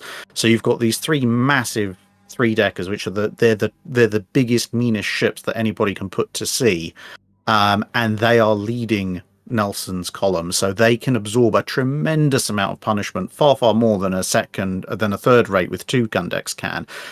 You've then got Leviathan and Conqueror, and then following up behind them is Britannia, which is another 100 gun first rate.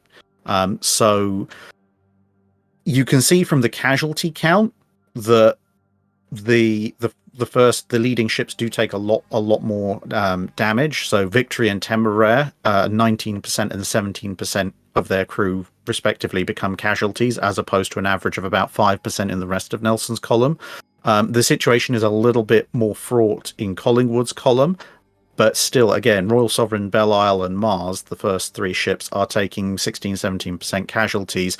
The majority of the rest of his fleet is still in that kind of 3 to 5%, although Bellerophon and Colossus do take an absolute pounding as well, but that's later on in the battle once they get mixed up in the actual main fight. So they're taking casualties quite to a degree quite badly, but those ships are big enough and mean enough to take them, and it's compounded with the fact that Franco-Spanish gunnery isn't particularly rapid or particularly accurate. They manage to kind of basically just tank their way through until they can get into the line. This actually to talk about how they do tank their way in, let's just to give you an example. I have in my notes the next thing. Royal Sovereign goes in. She's of course being fired at the whole way in by Fugger, Indomitable, San Justo, and San Leandro. Hello, yes, you come on. And when she gets through into the Franco-Spanish line, she is loaded with she's double-shotted her cannon.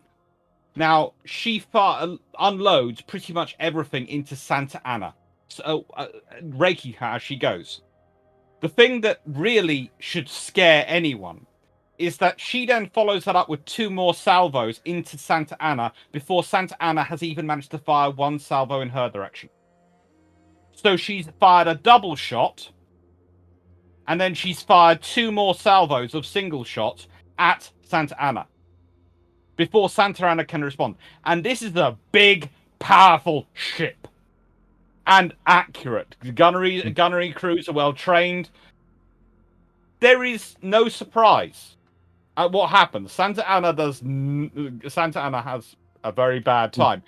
But this is what these ships are trained for. There's also one other ship which you don't see as you've cropped the map, but that she has a very special trip in that HMS Africa is a 64 gun. There are questions about her here. Yeah, we'll get. Yeah, HMS Africa is special because she's detached from the fleet overnight by storm. She's one of the more recent reinforcements for the fleet. But they have an idea of what they're supposed to do, and when Henry Digby arrives at sort of where the battle is, he sees the battle and he thinks, right then, so my orders are to join with Admiral Collingwood's column. Okay, I will do that.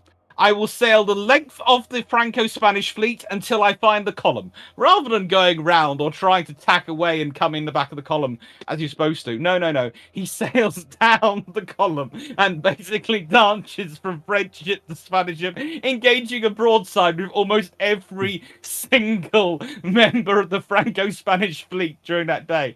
There is a picture of her. The big picture shows her dismasted after the battle, because for some reason, after exchanging broadsides with about 28 ships, I think, during the battle, 28 ships, she has lost her masts. But she does dance with every single partner she can get her cannon to in the battle. There was a quick question from Gunnery on YouTube. What is a double shot? And it was answered in the chat on the YouTube, but not on the Twitch. So basically, what you do normally, you load powder, you load shot, you fire. When you want to be extra nasty at short range, because it does cut down on your range, you load a grape shot on the top of the round ball. But if you want to be extra nasty, then you load a second ball, because at close range, what Collingwood did. At close range, especially when you are approaching the sail ship, basically if you are crossing its T, even though it wasn't called that way back in the day, I guess, I think. Yeah, it's called raking at the time. Yeah. Yes, exactly. You rake her, so because especially compared to the newer ships, which had turrets and generally front and back, the sailing ships had even lower firepower directly ahead or directly aft. So if you get there, basically you have your entire broadside unloading slowly, because you are like, the ships were not moving very fast in the battle, right? It's like basically it's at kind walking pace. A brisk walk. Yeah.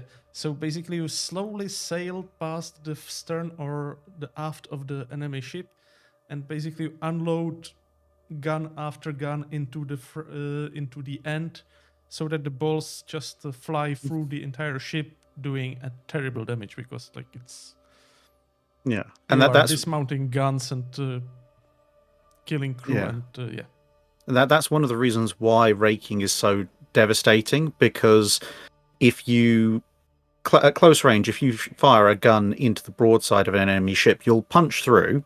Anyone who's standing in the way of that cannonball is dead. But you're going to punch through. There'll probably be some splinters, depending on where along the ship you hit, whether it's a frame or the hull. Those splinters might be wounding people, or they might be killing people outright. But then the ball is almost certainly going to punch through the other side of the ship, and that's it. That's the end of the lethal effect of that ball. Whereas if you rake a ship, as you mentioned, that's going to go the full length of the ship. So if it doesn't hit the guy on gun crew number 1, it's going to hit someone on number 2, and if it doesn't hit someone there, it's going to go down the other 15 guns on the gun deck, and it's probably going to hit somebody. If it hits a gun carriage, it's going to dismount that gun, and it's probably going to ricochet, or it might break up, at which point you've got sprays of hot metal and wildly bouncing cannonballs. And the thing is, at that point, it's now inside the ship, so the sides of the hull are quite thick. So if you get a ricocheting cannonball, it may no longer be strong enough to punch out the hull of a ship. It might bounce off, but it's going to bounce off internally. And even if it's only moving at a few hundred feet per second, a sort of 24, 32-pound cannonball moving at 200 feet per second is still going to kill anyone in its path, which it can utterly devastate a ship in 1 or 2 raking salvos. It's not a pleasant experience at all. And the other thing to bear in mind as well is that ship's bow and stern are less heavily built than the ship's sides. They're not, especially the stern. Yeah, the ship's stern, there's a lot of glass, and there's maybe some thin doorways, mostly for privacy, but there's literally nothing else stopping the cannon shot getting down into the gun deck, which is not a good thing. And this is actually the fate of the French flagship, the Bucentaure. Because much as Royal Sovereign is devastating Santa Ana being a big 3-decker, still has some fight left in her, albeit not much. Whereas poor old Bucentaure is a third-rate. It's the French flagship, but it has Victory pull in between it and Redoutable, and Victory decides to unload its portside double-shotted broadside into Bucentaure, and it's probably the single most devastating broadside in the history of the Age of Sail, because Bucentaure goes from a fairly fine, fairly well crewed flagship to a smouldering wreck in about 30 seconds. The accounts of the time, they talk about the fact there's a hole in the stern big enough to drive a coach and 4 horses through once it's over. You've had almost 120 shot poured into it. About a third of the crew become instant casualties, and a lot more of them are incapacitated. And it's all capped off by one particularly inventive Royal Marines officer, because if you ever get a chance to go on Victory, on the forward part of her upper deck are a pair of 68-pounder carronades. So these are very short-range weapons. They're called carronades because they're actually made in Carron in Scotland. But they're effectively the naval equivalent of a shotgun. They're short barrel, which means they weigh less. And because they weigh less, they can be a much bigger caliber and be mounted higher in the ship. Originally invented to help merchant ships defend themselves, but the Royal Navy's adopted them with quite a bit of gusto. They're short range. They only work at very short range engagements. And this thing's been loaded with this monstrous great cannonball, which in and of itself could probably take out a mast in a single shot if it wanted to. But this particular Royal Navy officer, or Royal Marines officer, he sees that they're about to come alongside Bucentaure, and he notices a small keg of 500 musket balls, which they have on hand, obviously, to load the Royal Marines muskets. And he decides, you know what, there's a much better place for this keg to be, and shoves it down the carronade barrel, double-shotting that, promptly turning it into the world's largest shotgun, which probably accounts for a good chunk of the French casualties, because not only have you got 120-odd round shot and various other types of shot ranging down the length of the ship, you've now also got 500 musket balls rattling around inside there. So Bucentaure... And I just add, that had just been made worse by Villeneuve, who had decided that the reason Victory was coming close was she must be intending to board. So he grabbed the ship's eagle and was holding it aloft and rallying all the crew to the top deck to fight to board the Victory. We will get Victory! And of course, they're all on the top deck when that happens. This happens. Yeah. So it's a pretty terrible thing to happen to poor old Bucentaure. And this ties into a question from Burnout Koalas. Nice nickname. Like very dark humor, but yeah. Why did the entire French fleet fail to sink a single British ship? Well, I mean, it's probably not fully like grasped by many nowadays when we are used to ships sinking, but the British managed to sink one ship at Trafalgar. Yeah. Sinking wooden ships was hard. It was tough. What was the name of the ship that was scuttled by the British after the World War II?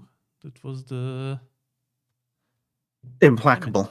Yes, Implacable. And what was her French name?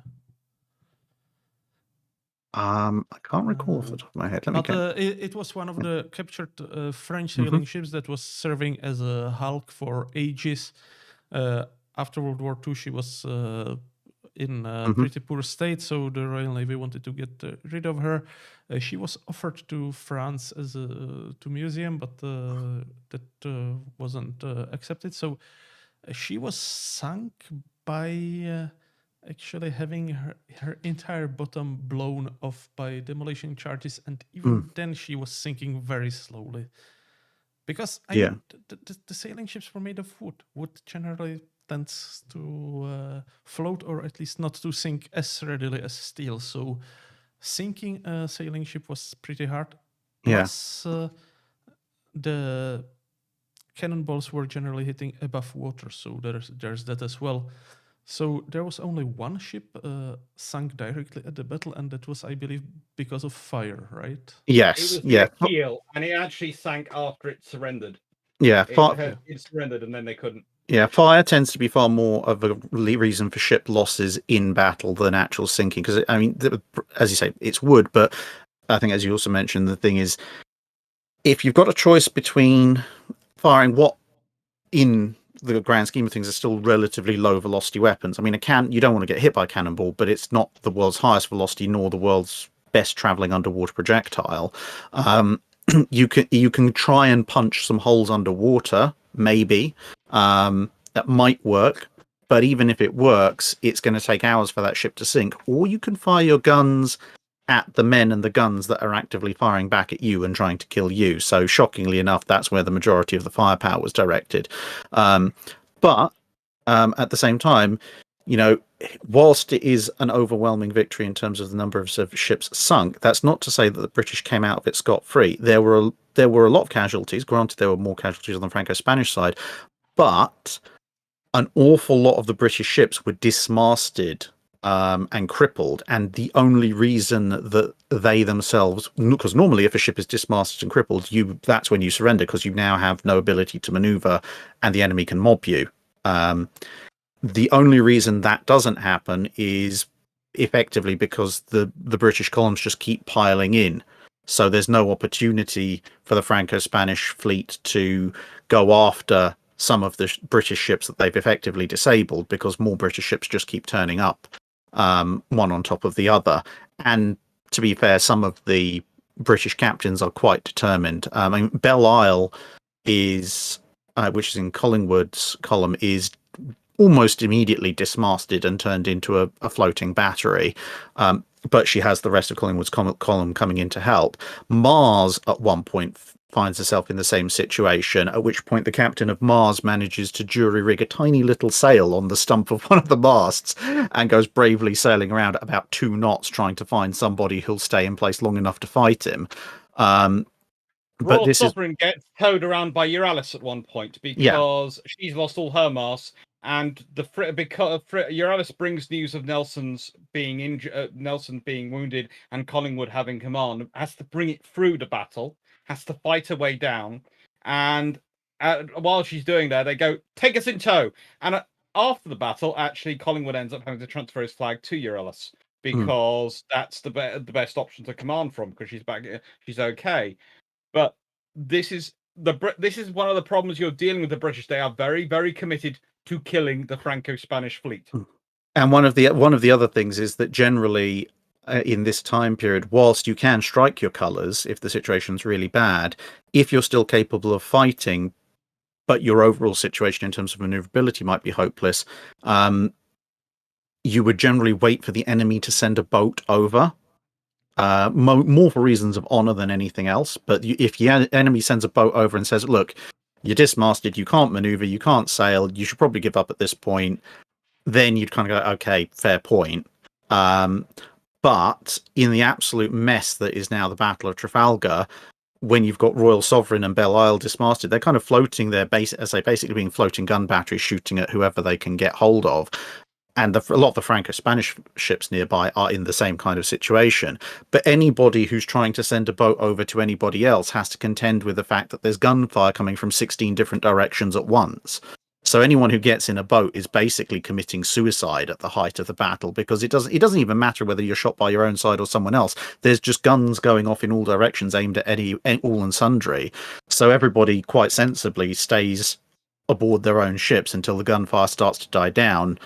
And by that time, it's become clear that the British have got the upper hand. So it's British boats heading to Franco-Spanish ships to take their surrenders that's what's going on. The only surrenders that happen much before that are cases where you've got ships basically broadside to broadside actually engaged in boarding actions or trying to be, which I guess probably that brings us around to talking about one of the other notable actions of the battle. So Royal Sovereign, as we said, dismasted, but basically ends up in a several hours long firefight with anything nearby that's not flying a British flag. Victory, despite having basically annihilated Bucentaur, that's almost the end of the battle as far as Victory is concerned, because directly astern of Victory is Redoutable, which is another third rate. But Redoutable's captain is actually a exceptionally good French officer. And although he is massively outgunned by Victory, he's realized all the problems that we talked about earlier about being in port for a long time. And he's realized, well, one thing I can train my crew to do in port is close range action, boarding, sniping, taking out the enemy crew, etc. So as soon as Victory ends up tangled up with Redoutable, Captain Lucas, who's aboard Redoutable, realizes this is basically what he's been preparing for, and the two ships end up in basically a duel to the death for almost the entire rest of the battle, which Redoutable comes disturbingly close to winning, considering that she's a 74 gunner and Victory's a 104 gunner, because a lot of Redoutable's crew are now on the upper decks trying to clear the Victory's decks to carry boarding actions, and Victory's gunners are pounding the ever-living daylights out of Redoutable's hull, but there's virtually nobody there. They've all gone further up, and also amusingly, both sides are trying to put out fires because the guns are so close together that the muzzle blast of the guns are setting fire, mostly Victory's guns, setting fire to Redoutable. So you have this slightly paradoxical situation of one moment Victory's gunners are blowing holes in the French ship, and the next moment they're actually using buckets to put out the fire on the French ship that their guns have just caused alongside their French counterparts, because they know if Redoutable goes up, they go up as well. Yeah, that's I've seemed to have read somewhere that it was considered good manners that if ships were side to side, then like if enemy crew had to fight fire, you won't shoot at the people fighting fire, because no one wants to die a death aboard a burning wooden ship.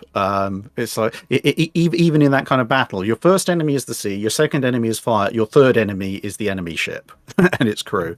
Actually, Victory is only saved in that battle really by Temeraire, who comes up and how do I put this? Pretty much has to fire on Victory's own decks to clear the Redoutable crew. Although that bit's always sort of left and undiscussed. If you read the books, you have to read the history books very carefully, the accounts very carefully, to realize that Temeraire, it's considered she fires over, described as firing over the Redoutable.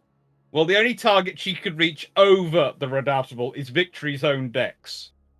And this is one of the advantages of a first rate, because they have that extra deck, they have that extra height platform, which means that when Temeraire shows up, she can fire down onto the French crew that are gathered on Redoutable's deck and on French boarders that have got over onto Victory. Whereas obviously Redoutable's gunners, they physically can't. I mean, you couldn't elevate a gun that high at that close range anyway. But even if you could, you'd just be shooting into the side. Which brings me to a little artifact, because now the guns are speaking below, but most of the fighting on the decks is taking place with pistols, but also with things like this. Oh, so we have a wrong title here. Yeah, that's yes. not me. No, I'm not Dr. Clarke.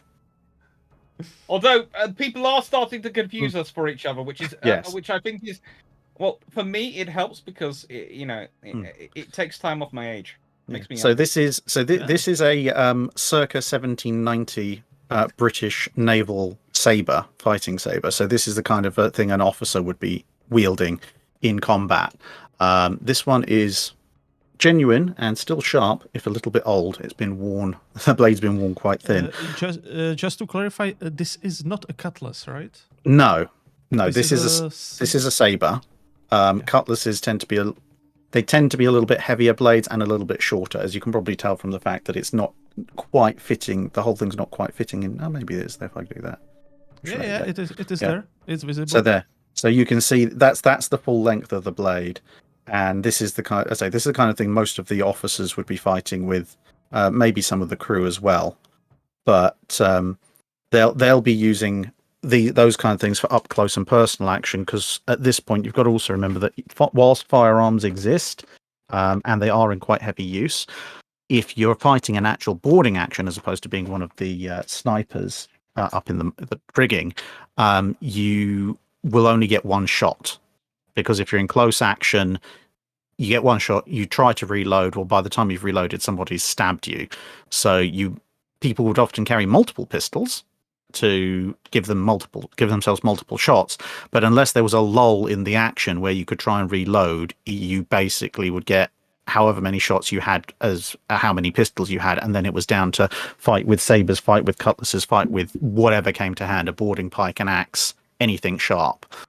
There was this sometimes on the bigger ships with made famous by the Sharp series. Oh, it seems that there is a slight delay. There was this ill-conceived weapon designed in England that was supposed to serve for like the ship-to-ship infantry action, the knock gun.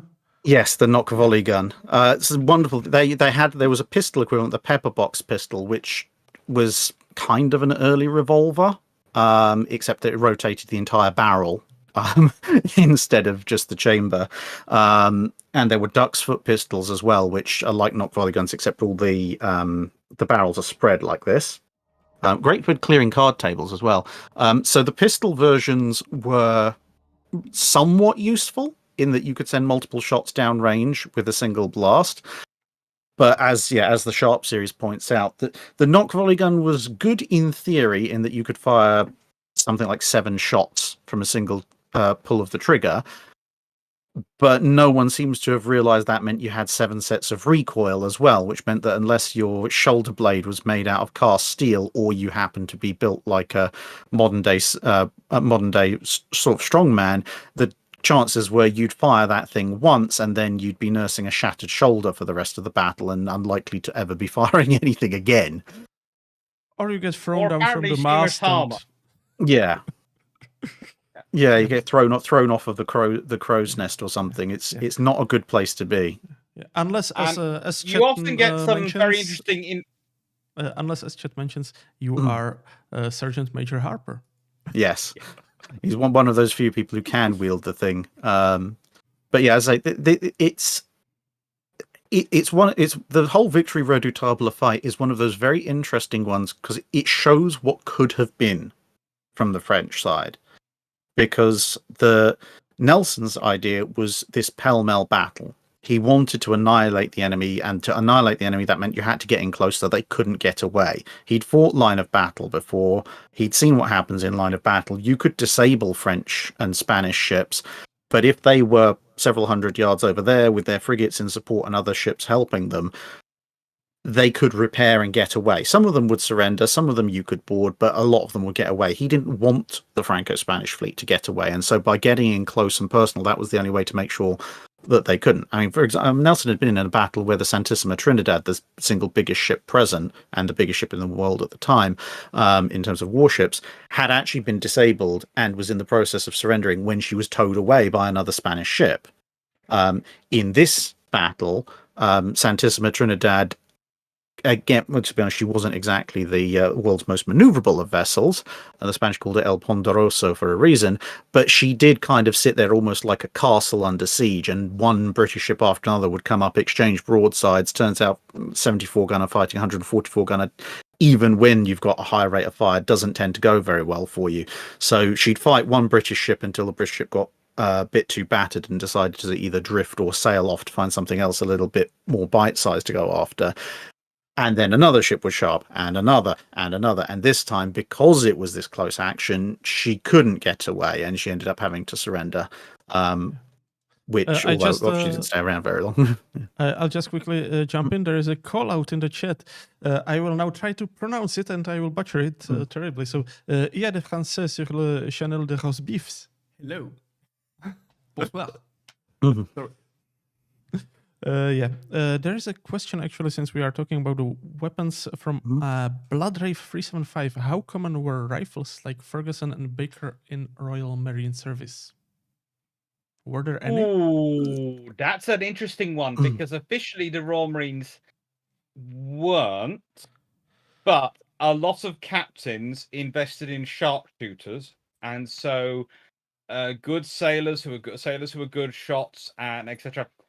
The captains would buy them, and by calling them fowling pieces and other things, and would actually purchase them from their own funds. It's kind of like some captains in the Royal Navy were quite keen on their sailors getting new uniforms and new clothing more often than the Navy supplied. The Navy did actually supply new clothing quite often for the in comparison to the times, but some captains, and Collingwood on Royal Sovereign, Nelson on Victory, a few other times, would dip into their own funds to supply them, and they do the same with the guns.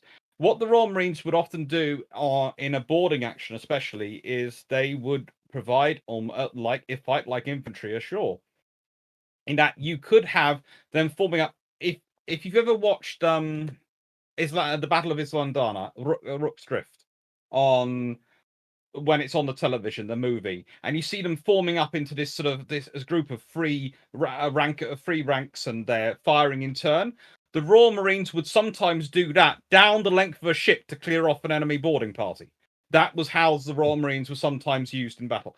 And there are some actions of them doing that in Trafalgar. They did a lot of wall firing where they would hold a position, and they would often be used to hold strategic positions on the deck.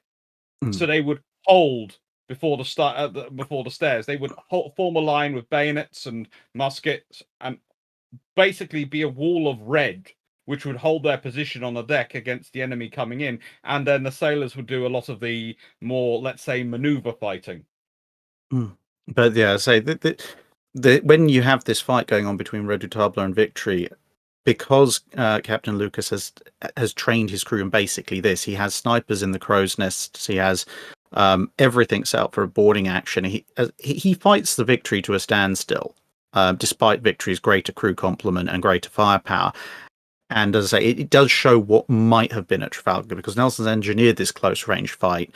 If the rest of the Franco-Spanish fleet had taken up those ideas and basically configured themselves into close range boarding ships, it could have been a much closer fought battle. And I wouldn't necessarily say it could swing the battle entirely one way or the other, because you would still have rogue British ships arriving from the rear parts of the columns who could sweep the decks once, because this is the one big risk. If everybody's up on the top decks ready to do a boarding action, if somebody else shows up on another angle with a fully loaded gun deck, you can lose 2/3 of your crew in a single volley. So, and it's such a chaotic battle, but even then, it could have been a much harder fight than it historically actually ended up being. And yeah, it's not to take away from the fighting efficiency of Victory. They were one of the best crews in the fleet, and a lot of the other British crews were very highly trained as well. But Redoutable absolutely did everything possible it could, and it, as we mentioned earlier, it was only basically because Temeraire came up and decided to blast it from the other side that eventually they were forced to give in. If Temeraire had been a few minutes late, it could have been a very interesting scenario where the battle is won, but the British flagship ends up having to be kind of negotiated back from being in French hands. Trust me, that complication. Yeah. The captain of Temeraire was warning his crew, "You will be boarding the Victory if necessary." So there were plans. Yeah, I mean, another problem actually that the Redoutable was facing in the duel with Victory was, I mean, 3-decker versus 2-decker, right? It's not easy to get on the higher deck. No. They had to basically wait until one of their masts has fallen over. No. Yeah, then this is one of the reasons why putting all those snipers up in the crow's nest was a huge game changer, because it meant that obviously, regardless of how many decks Victory has, the mastheads are always going to be higher up, and it meant that they're somewhat concealed because the sails and the rigging's going all over the place, so you're never going to... They're not just there, easy to spot. It's going to be a passing thing, but they're obviously trained to then look for the officers and the key individuals. So if you see an officer of the Marines who's directing his men, shoot him. If you see a gun crew, take out the gun captain. The rest of the gunners, the gun crew can man the gun, but they're going to suffer more by losing the gun captain than they are if you just take out a random gunner who anyone else can take over for. And of course, Nelson, who's wandering up and down the deck of Victory, with all his wonderful medals and gold braiding, which to a certain extent he has to do to keep the morale of the crew up and to show courage, because if your admiral is cowering under the poop deck to stay away from enemy fire, and the rest of the men on the upper deck are being asked to stand out in that fire, that's not going to be great for morale. So he doesn't have too much choice. Maybe he didn't have to wear all the shiny medals, but regardless, he is. And one of the French snipers up in the mast thinks, right, well, that's that then, and shoots him. and that is the beginning of the end for poor old Nelson. You see, that's how I do agree that sort of goes that way, but also they do manage to shoot him in the shoulder. So there is part of me which goes, it's a lucky shot, and sometimes I wonder if they were actually aiming at him or aiming at Hardy next to him and hit him, because he's shorter than Hardy, and the hitting him in the shoulder and going through as it does is a very lucky shot. Whereas, you know, if they'd been aiming for Hardy, if they had hit Hardy, who was not that far away from him at the time, it would have actually been a center of mass shot and would make sense for the time. Although, bearing in mind, obviously, there is always going to be a degree of uncertainty, because even a rifle, and there's no guarantee the French sniper was using a rifle, but even a rifled musket, let alone a musket, is not the world's most accurate of weapons. Plus, Victory is moving and rolling. Nelson himself is moving, and any movement that Redoutable is doing is going to be exaggerated by the fact he's halfway or 3/4 of the way up a mast, which is going to be going left and right. So you're on a moving platform, your target's on a moving platform, there's smoke and sails everywhere, and the target themselves is moving on the moving platform itself. So, you know, you have to be pretty good to hit anything, especially with a weapon whose accuracy is measured in barn doors rather than specific points. And to be perfectly honest, it's luck. Yeah, to be perfectly honest, examination of the bullet shown that it's most likely have been a smoothbore bullet rather than a rifle. To be perfectly honest, if I was Nelson, I probably would have preferred to have been shot in the head, because it was not a pleasant way to die. Without going into too many graphic details, the bullet goes into his shoulder, it goes through a lung, go through the spinal cord, and so he's basically crippled. He's paraplegic at that point. He can't move his lower body, and you know, he's been shot through with a musket ball through the lungs.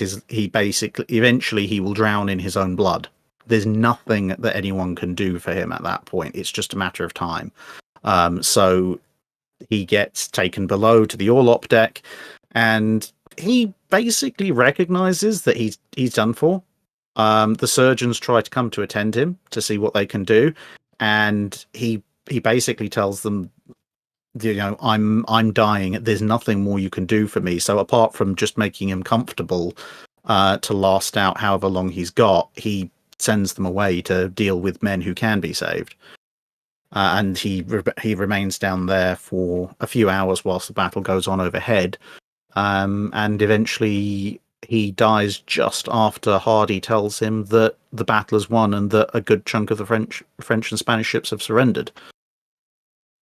And then one of his best friends has to countermand his friend's last order as he dies, because Nelson immediately orders the ships, because he realizing that to anchor. And Collingwood, seeing a storm coming in, goes, "No, do whatever you do, don't anchor. We have to ride this out." Because actually they almost lose more ships in the storm than they do to the actual battle. This is another thing. Mother Nature, again, far more powerful. And that's actually where most of, apart from the one French ship, that's where everything else is lost. Because, you hear about so many French and Spanish ships surrendered, but they don't show up in the Royal Navy's rosters a few days or weeks later. And that's because this absolutely almighty storm blows up the following night, and pretty much everything that has been shot to pieces ends up going to the bottom, or they're so unmanageable because they have no mast or rigging left to speak of, that they end up being cast off, because it's a choice of either the ship towing them and the unmanageable ship both get dragged onto the rocks off the coastline, or they cut the lines and at least the ship that's doing the towing gets away. So an awful lot of people who survive the battle end up going down in the storm overnight, and that includes British crew, because their prize crew on the Franco-Spanish ships, a lot of whom go down with those ships as well. Although none of the British ships are lost in the storm, it's a very close run thing in a few cases. So things like HMS Africa, as pictured earlier, the picture, the painting of her, she is a very close run thing. And Santissima Trinidad, although it's the biggest ship in the world and has survived the battle, albeit has surrendered, is one of those ships who ends up going down in the storm. So if anybody's got a large metal detector somewhere off the Cape Trafalgar coast, there's an awful lot of ironwork down there that will probably point out where a lot of wrecks are. Yeah, and I believe not only did the British lose some prizes to the weather, but some were actually recaptured, right? Well, during the storm, the crew of one of the prizes actually rises up and retakes the ship, and then the ship gets sunk by the storm anyway.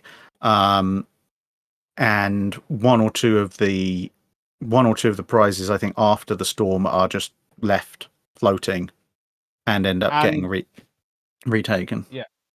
The French do launch a recapturing mission, but they capture back 2 ships and manage to lose 2 ships during the recapturing mission. So it kind of doesn't work out that well.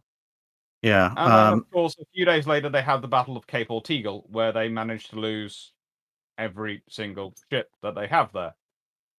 Yeah, and a lot of the ones that are recaptured end up foundering, but a few of them they do manage to get back as well, but not that many.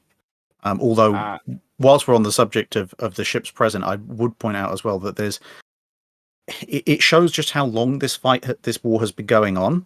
In that there are 3 ships on, in terms of ships of the line at least, there are 3 ships in the British line that were formerly French: Spartiate, Belle Isle, and Tonon.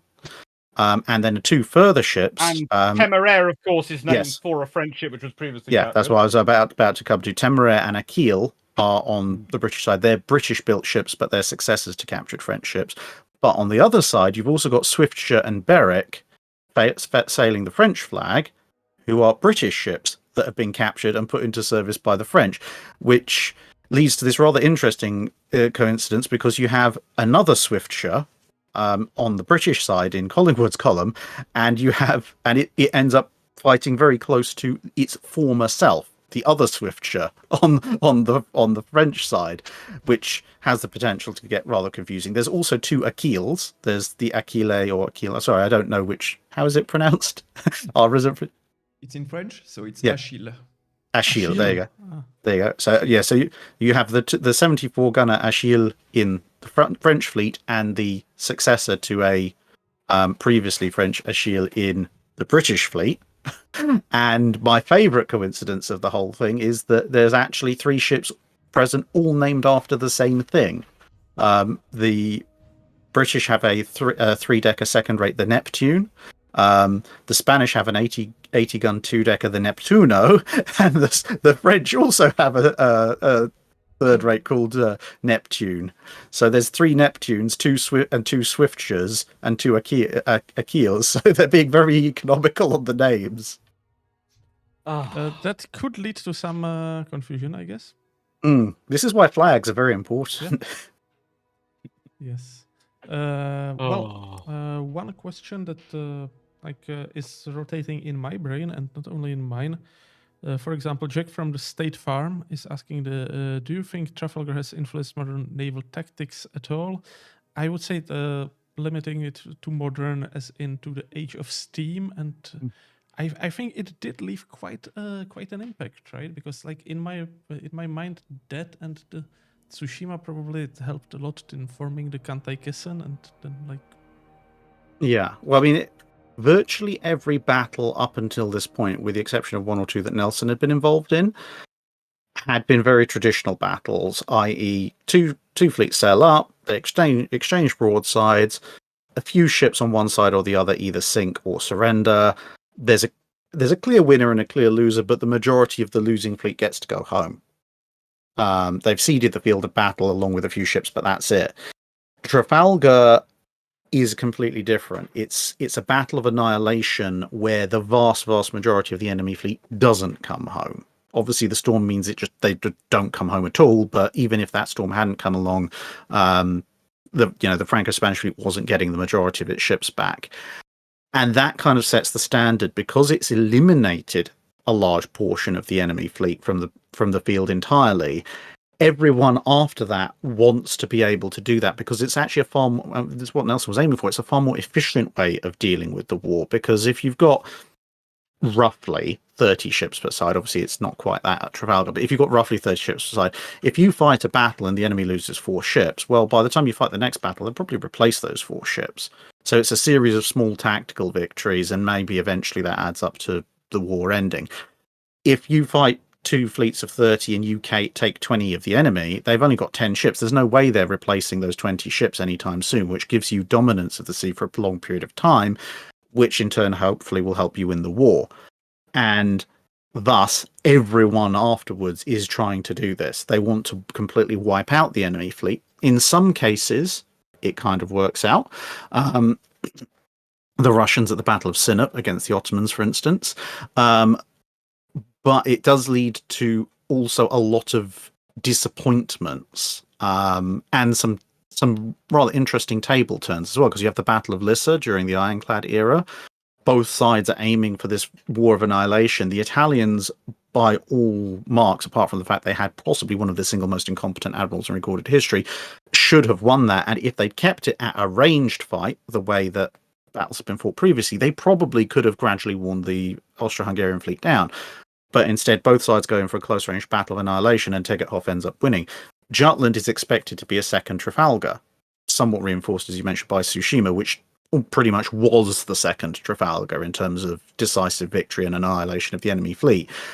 But Jutland is much more in terms of results of ships sunk, is much more a battle in the classic Age of Sail style, where everyone sails in big broadside battle lines, everyone fires at each other, a small portion of the ships are sunk and a few more are damaged, and then everybody goes home to decide who won. But that's part of the reason that a lot of people in the UK are very disappointed with Jutland afterwards, because they're expecting the annihilation of the German fleet, because that's what Nelson managed to do. And obviously that doesn't happen. Effectively, it's always been a very high stakes game. Lissa is the good example of that. You're getting close with the enemy fleet, lots of people are going to die on both sides. You're basically rolling the dice and hoping that you're not the one who's going to die the most. And where you can have people like Nelson or Tegethoff who are willing to take that risk, they're usually the fact that they're willing to take that risk also means they're good enough to win. Occasionally in other battles doesn't quite work out that way. But when you have either admirals or politicians backing the fleets who are a little bit more hesitant about rolling everything on one day's action, then you end up with these more standoffish fights. And that's where, it's a battle, there's a victory, but both sides are still live to fight another day if they want to. And that's the trouble for Jellicoe at Jutland, which we can get into, which in the nicest way, Nelson has an advantage. At Trafalgar, he's not the last line of defense. There is Cornwallis's fleet. There are other fleets back there. He's throwing, yes, everything in, but he is not everything Britain has. Whereas the Grand Fleet at Jutland is everything. It is everything, and Jellicoe knows this, so he can't afford to do what Nelson does because there's not another squadron sitting behind him. He's mentally thinking, you know what, Beatty's back there. If anything happens to me, they'll get through. No. Beatty's the idiot who's been causing him trouble all day. Okay? This is not that. There is no one else. So he can't afford to do that. Nelson can afford to do that because let's say he does lose. Let's say it turns into a nasty fight. Both sides lose a lot, but he ends up falling away, and he's only got 12 ships left, and the French have got have got 2 dozen left, and the ships have all been sunk. That's terrible. Henry falls back, and he's falling back on what? Cornwallis, who's got another 3 dozen ships sitting there outside Brest, and there are more sitting in Ordinary back in the UK who will be as quickly as possible mobilized. And the French will take time to get that fleet up there. He can afford to do what he's doing because there is more behind him, so he can afford to take the risk. He's got the foundation to do it, and that's something else which you have to sort of consider. It's kind of like, again, World War II, where you've got the Royal Navy taking risks and doing operations with its battleships, etc., and its aircraft carriers, which other navies wouldn't probably do at that time because they don't have as many battleships, they don't have as many aircraft carriers. A good example is, of course, the Germans when they have 4 or 5 ships, they're happy. Well, 4, they're happy to risk some, but once they start to lose ships, once they lose Bismarck, once Gneisenau is Gneisenau is in maintenance and is being upgraded and she's off. They don't want to. They use Tirpitz and Scharnhorst, and when they eventually do use Scharnhorst, she gets lost, and then they don't do anything more with any of their ships. That Tirpitz doesn't come out of the fjords the whole time because when you have enough, you're prepared to lose them. You can do this. You can engage in this battle. You can be brave.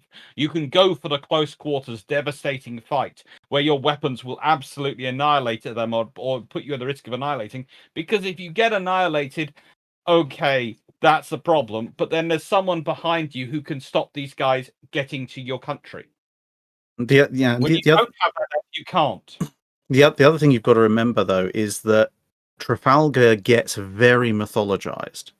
Yes, it's a decisive victory. Yes, it's spectacular. It's not the end of the French Navy. No. The war goes on for another, 10 years total, basically 8 years. Then there's a bit of a break. Then there's another bit of war, but almost another decade. And the Royal Navy doesn't just in 1805 go, great, we've won. Let's just sail the seas. We win everything forever. Fantastic. I mean, there's a reason when the War of 1812 breaks out with the United States, what the Royal Navy sends is not even the B team, it's effectively the C team. It's the reserves, the ships that are falling apart, the ships that really should have been decommissioned, but they're keeping around just because.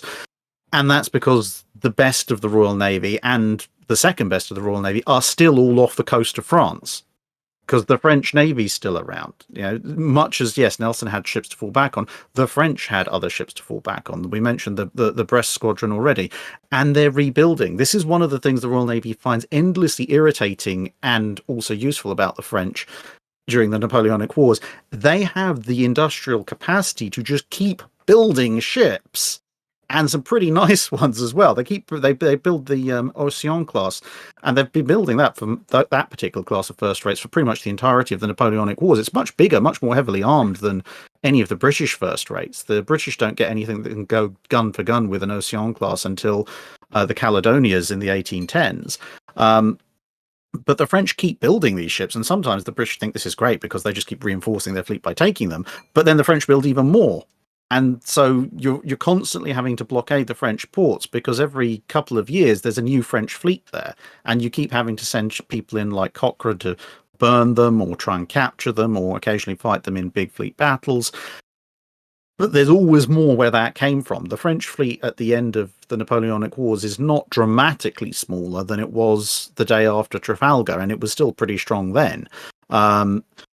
And it's a constant worry for the British. The only in terms of the Napoleonic Wars, what the Battle of Trafalgar does is it establishes kind of once and for all that the British will win a big naval fight at sea. So the French don't go looking for another big naval fight at sea for the most part for the rest of the war. But you still have French frigates and third rates going around doing cruiser warfare. You still have the French fleets, as I say, building up again to maybe think about trying it again, and forcing the British to spend absolute fortunes blockading the French coast. And you actually see this when you look at the causes of losses for the Napoleonic Wars. The vast majority of French and Spanish ships of the line that are lost during the Napoleonic Wars are lost in battle, captured, caught fire, sunk, whatever. The vast majority of British losses, and they do lose a fair number of ships of the line, are lost due to being wrecked. Because even though they have a lot of seaborne experience, if you're sitting off the French coast year after year, eventually a storm is going to catch you out. And a lot of British ships end up going aground because of that. So the French. I have to admit, there are some figures about that which are slightly wrong. Some quoted me to say, the Royal Navy lost 100 ships at a line off the French coast in storms in 1 year. And I'm going, no, if they'd lost that, there would have been a very different battle. No. You would have somehow entered the realm of negative ships of the line. Yeah, ships of the line made of antimatter or something. Antimatter ships. Yeah. That's actually why they won at Trafalgar. Yes, they were antimatter ships. Yeah, I mean, there is a certain quality to that French strategy of we can keep building ships, and if we sit here long enough, we can build ships, and the British are gradually losing them to storms. So that even though they don't come out to fight, there is still a certain amount of thought within the French Admiralty of, if we can build our ships back up to a certain amount of strength in a certain port, we only have to wait for a really bad storm to either drive the British ships away or wreck a few of them, and we might have a chance to go back out. That chance never materializes, but as I say, it doesn't mean that the French Navy was out of ships, and it certainly doesn't mean they were out of the fight. They were, and the British had to build ships as well, actually. Sorry. Yeah. Sorry. So they were maybe not out of ship, but there was also a very big problem about the recruiting crews of quality and good standing officers. There was a real penury of that, from what I know. So yes. And that was the big losses of Trafalgar, I would argue. Actually, for the French, it wasn't the ships; it's the crew, it's the officers, it's the people who are killed. And that's it's for both the French and the Spanish. Because you ultimately remember that the French and the Spanish lose nearly 4,395 killed, 2,500 wounded. Quite a lot of the wounded end up dying as well later on from their wounds. And you have to remember that is overwhelmingly from their better sailors who would be above decks and from their officers who would be on the decks. So it's overwhelmingly the people you need to actually crew your ships and send them out to sea you lose. And you lose an entire generation in some respects. But the thing is, the one thing you've got to remember, though, is that it's much easier for us to look back from 210 years after the fact and say this was the problems they had. At the time, internally, the French would know about this, obviously, but for the British sitting 20 miles offshore, they have no idea what's going on there. Nope. All they can see is, oh, great, another 6 ships of the line just launched, and there's people on them. They don't know how good they are. or how bad they are or how many they are. All they know is there's a bunch of crewed ships of the line which are a big threat. So they have to treat it as if they are fully capable ships. Hence, and this is, again, I'm referencing the War of 1812. This is kind of why you see during the War of 1812 the shift in the campaign, because 1812, most of 1813, the war's still going on. All the biggest and best British ships and crews are sitting off the coast of France or French-occupied Europe trying to contain the French fleet. And then you have that short period when Napoleon's in exile, but before the 1815 campaign, when they think, okay, great, the war's over. And in 1814, all of a sudden, dozens and dozens of ships start showing off the American coast. And a lot of the time, you sort of think, oh, where were these ships before? Well, the answer was they were all sitting off France because they were worried the French were going to break out.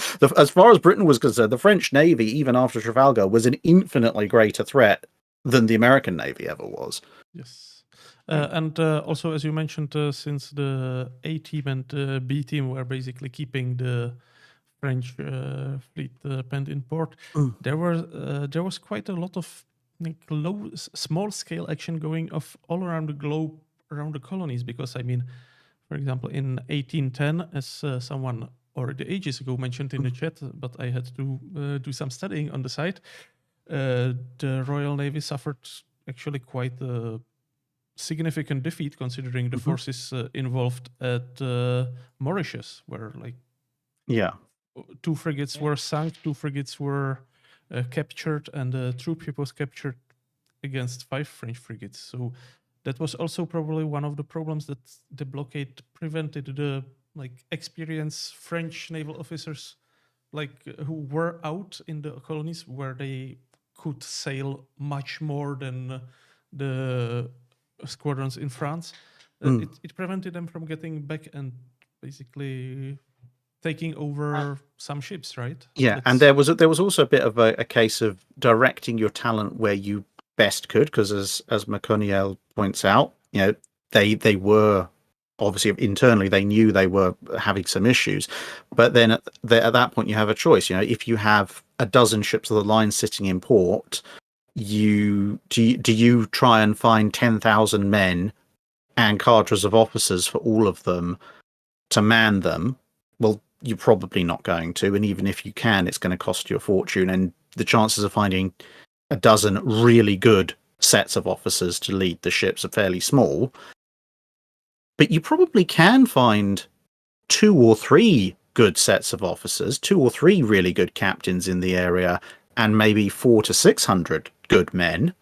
And with that, you can crew a couple of frigates. And frigates, because they're faster, they're more agile, they're a little bit smaller, lower profile. If you can combine those qualities of frigates, and again, let's face it, the French could build some really nice ships.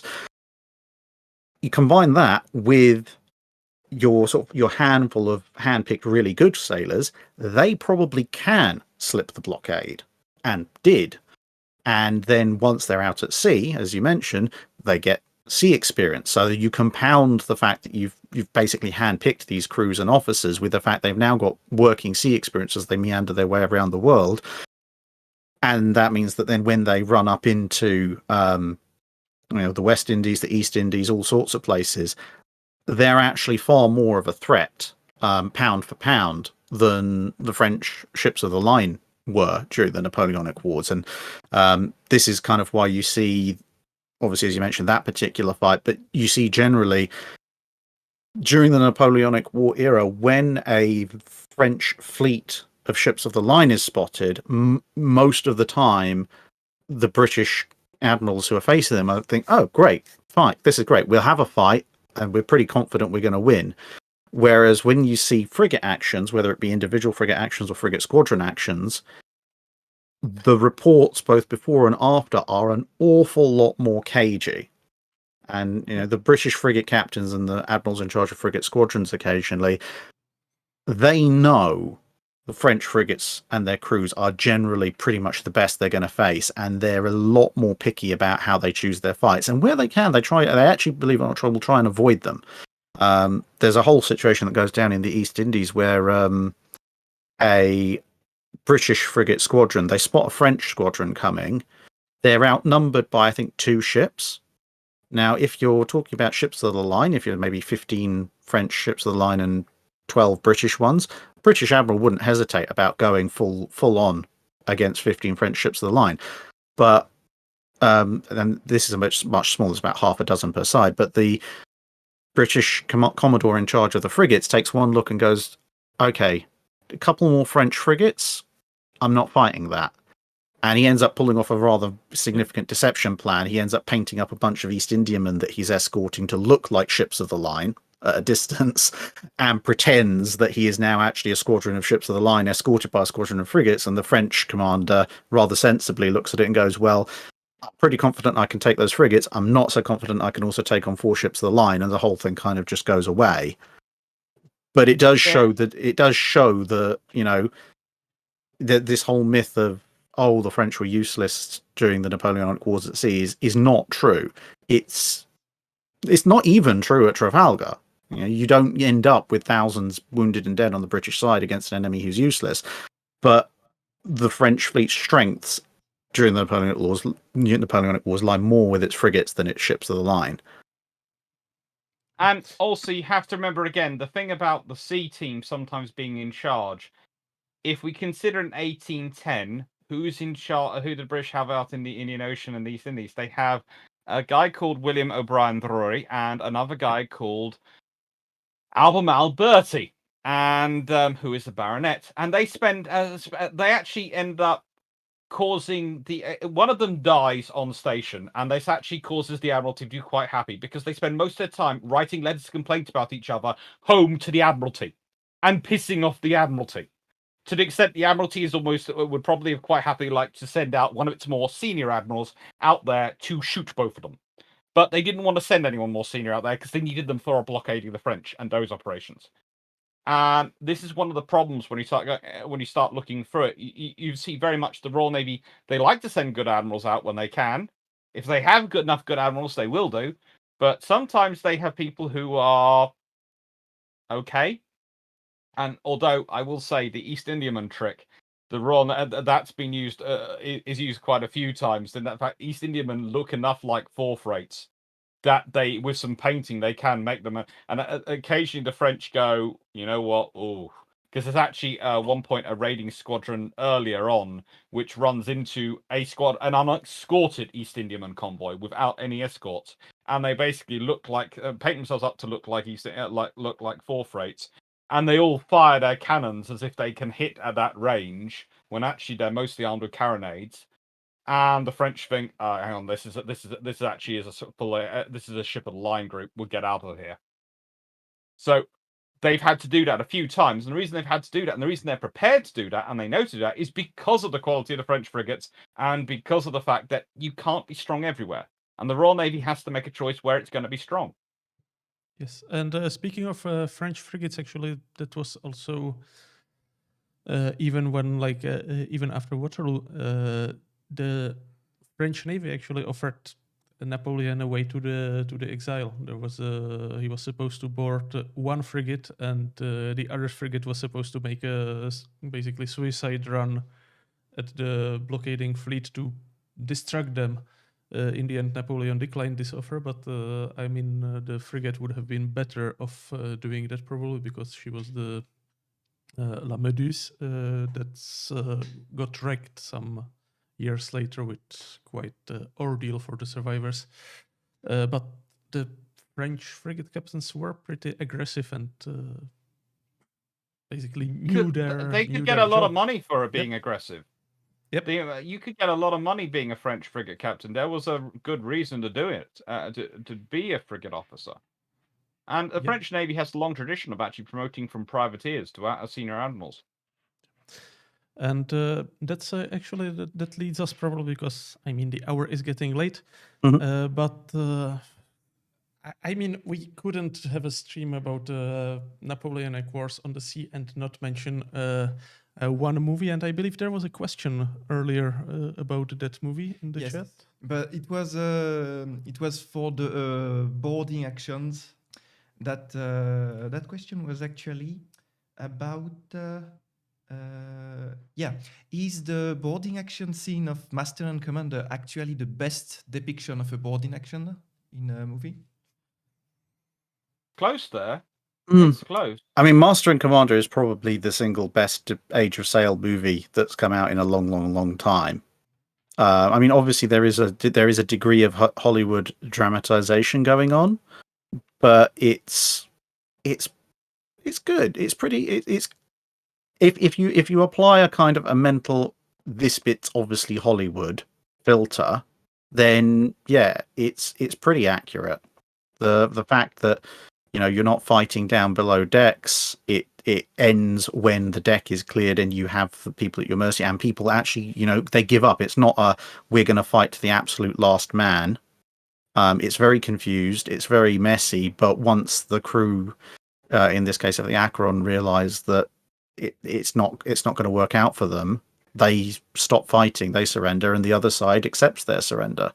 And even the fact that you've got the senior crew, the command crew, effectively leading the boarding action. That's also perfectly realistic for the time period. Nelson, I mean, there's a reason by the time Nelson got to Trafalgar, he was missing an arm and missing an eye because he kept insisting on leading fights. That wasn't atypical for the period. But captains and first officers on both sides would usually be found either at the head of their men or in the press of their men during a boarding action. Partly for honor, partly for glory, but partly also because, again, if you're willing to take the same risks as your crew are much more likely to follow you. Whereas, sending your crew over the side after an enemy ship while you stay back under cover, they're probably not going to feel quite so enthusiastic about their chances. And it's also usually a thing which you get the midshipmen involved in. If you can imagine those boys, usually sometimes as young as 11 or 12, sometimes 15, 16. Basically the trainee officers, and some could be even older than that, they would be often trying to distinguish themselves in a boarding action, because if they distinguish themselves in a boarding fight, they might get appointed to the prize crew.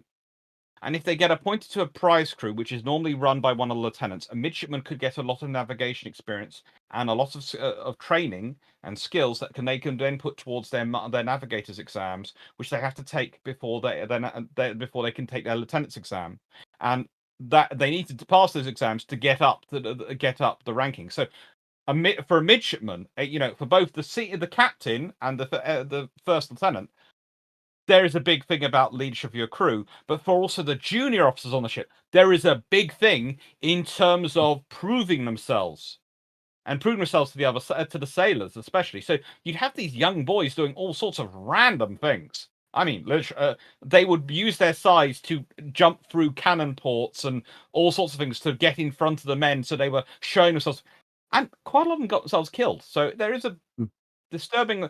One of the things you have to remember, and one of the advantages perhaps the Royal Navy has in the Napoleonic Wars versus the French and the Spanish, is that by being at sea, you have a bit of a natural selection going on, in that you might have some forms of patronage going on where you get people promoted because of political connections and financial and their status and all these things.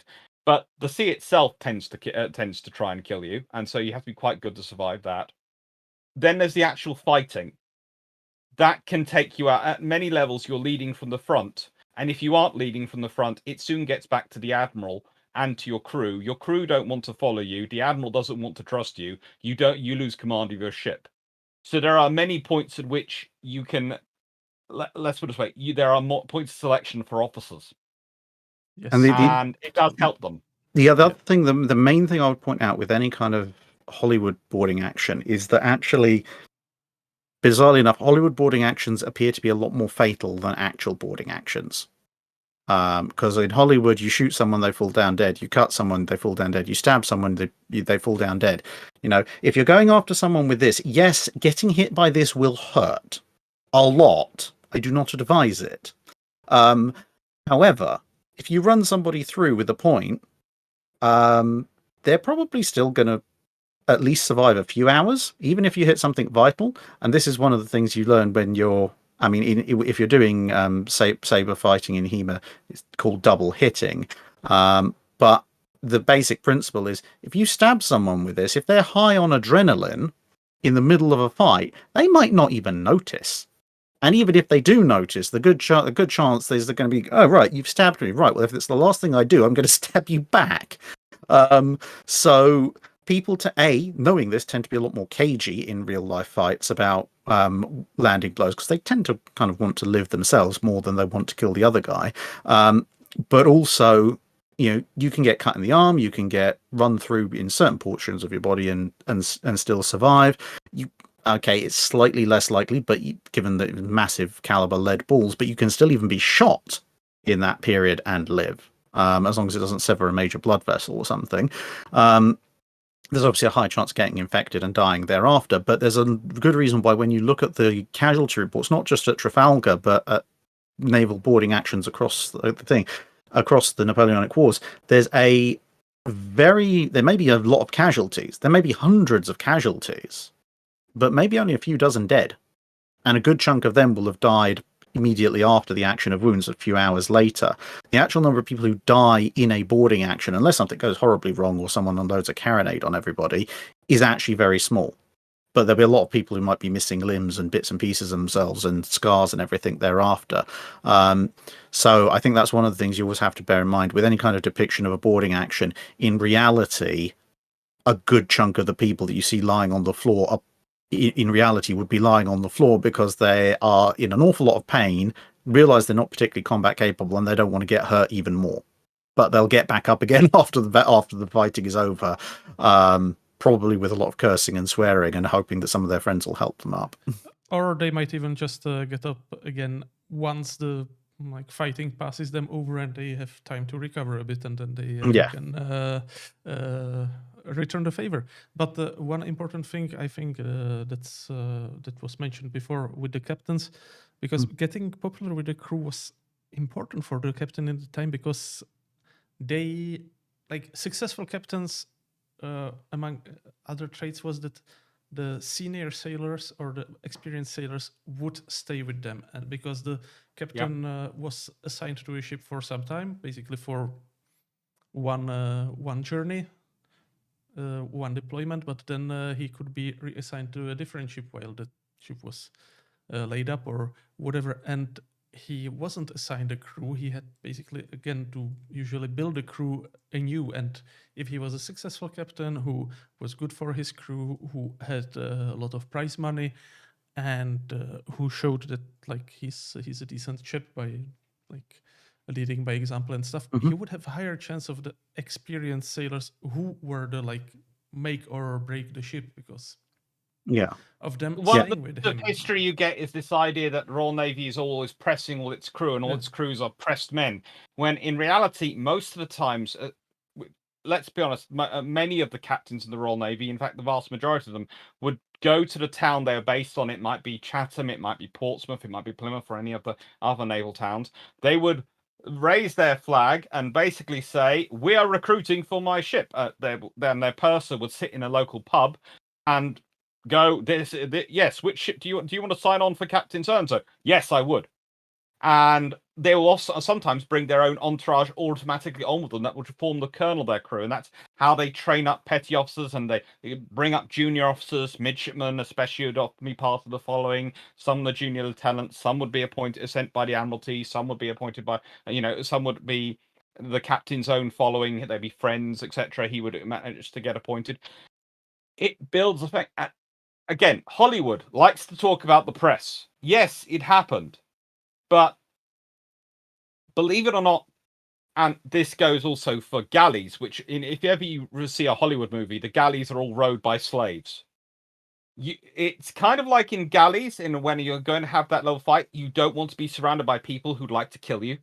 So you prefer not to have slaves rowing your galleys, especially as there'll be fit people who'd like to kill you. In the middle of a fight, things might happen and they could get the opportunity to kill you. So you prefer to not have slaves. It's the same with having pressed men versus volunteers. The larger number of volunteers you have, the better your crew is going to fight. The easier it's going to be. The less problems you're going to have to do with less likely you're going to use punishments and actually have to use the harder forms of judgment available to a captain at sea to preserve order. These are important things. Yeah. If And a it captain kind of can run a ship without them, they make life a lot better, and they produce a far more efficient ship. The yes, ships and which fought at it's Trafalgar couldn't have done what they've done if they'd been entirely crewed by pressed men. And in fact, they couldn't have done what they've done if they'd been majoritively or even a significant minority crewed by pressed men. Yeah, and it kind of snowballed because if you were a captain with bad reputation, you had trouble finding volunteers, so you had to rely more on press. So then, like, then you ended And the with a Admiralty ship would that watch was that and would know. Yes, And they but weren't yeah. keen. Yeah. In any case, the hour is late. We are overtime already by quite some time. So, yeah, I think we've covered a lot of the factors of the battle that are not often talked about or stuff. It was interesting. It was enlightening, especially like the signals and stuff, because that's always fascinating, like communications and stuff. I would like to thank you for stopping by, and I would like to hear the reaction of the guys in the audience. Please drop a line on the forum. Did you like that we strayed from like typical World of Warships stuff? Didn't you like it? Would you like to have a bit more of ancient history, or should we stick to the World War I, World War II? This was kind of an experiment because October. Next installment will be dedicated again to World War II, to the night battles of Guadalcanal, which, I mean, in November there were 3 of them. All were pretty significant for both navies involved. So I think we have a lot to talk about and a lot to dissect. I do apologize. I do apologize, poor old Megan. You basically got to say nothing. I feel a bit bad now. Sorry. Yeah, it takes a bit of training to get a word in edgewise. Hopefully we were relatively fair to the French. No, we tried to be. I was trying to get myself into the war and the Napoleonic era, but I am not that much. Everything that I studied, you actually answered during that stream. So whatever question I had, you actually answered them without me asking them. Like so. Oh, that's good. We're doing something right. Right. I was just going to mention one thing for November coming up. There is a book coming out which both me and Drac are interested in, which is Andrew Lambert's The British Way of War.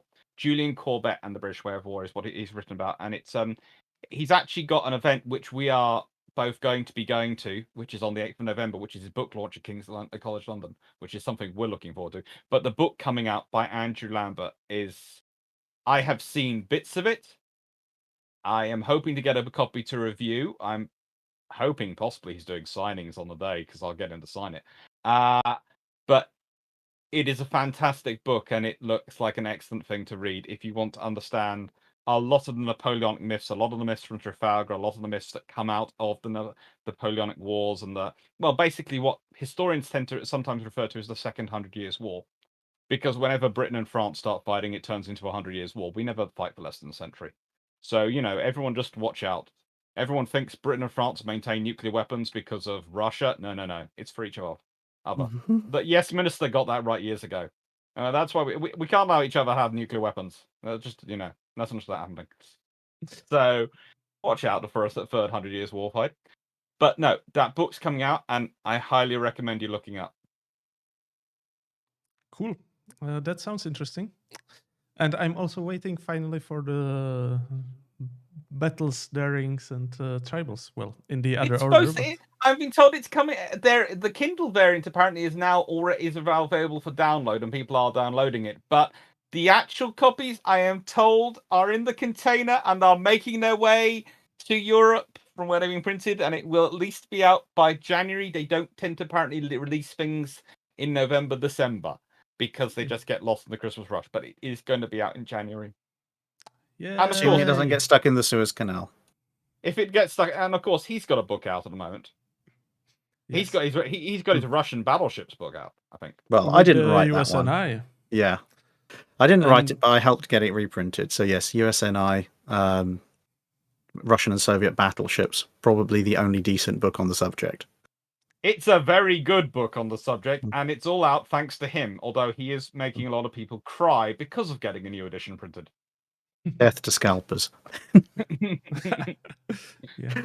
Okay. So yeah. Thank you for taking part, and enjoy this wonderful evening. And see you around next time. And Bye-bye. see you Okay. around in Bye. your new videos. Mm. Bye-bye. Take care. Bye. Bye. Okay, the outro is up.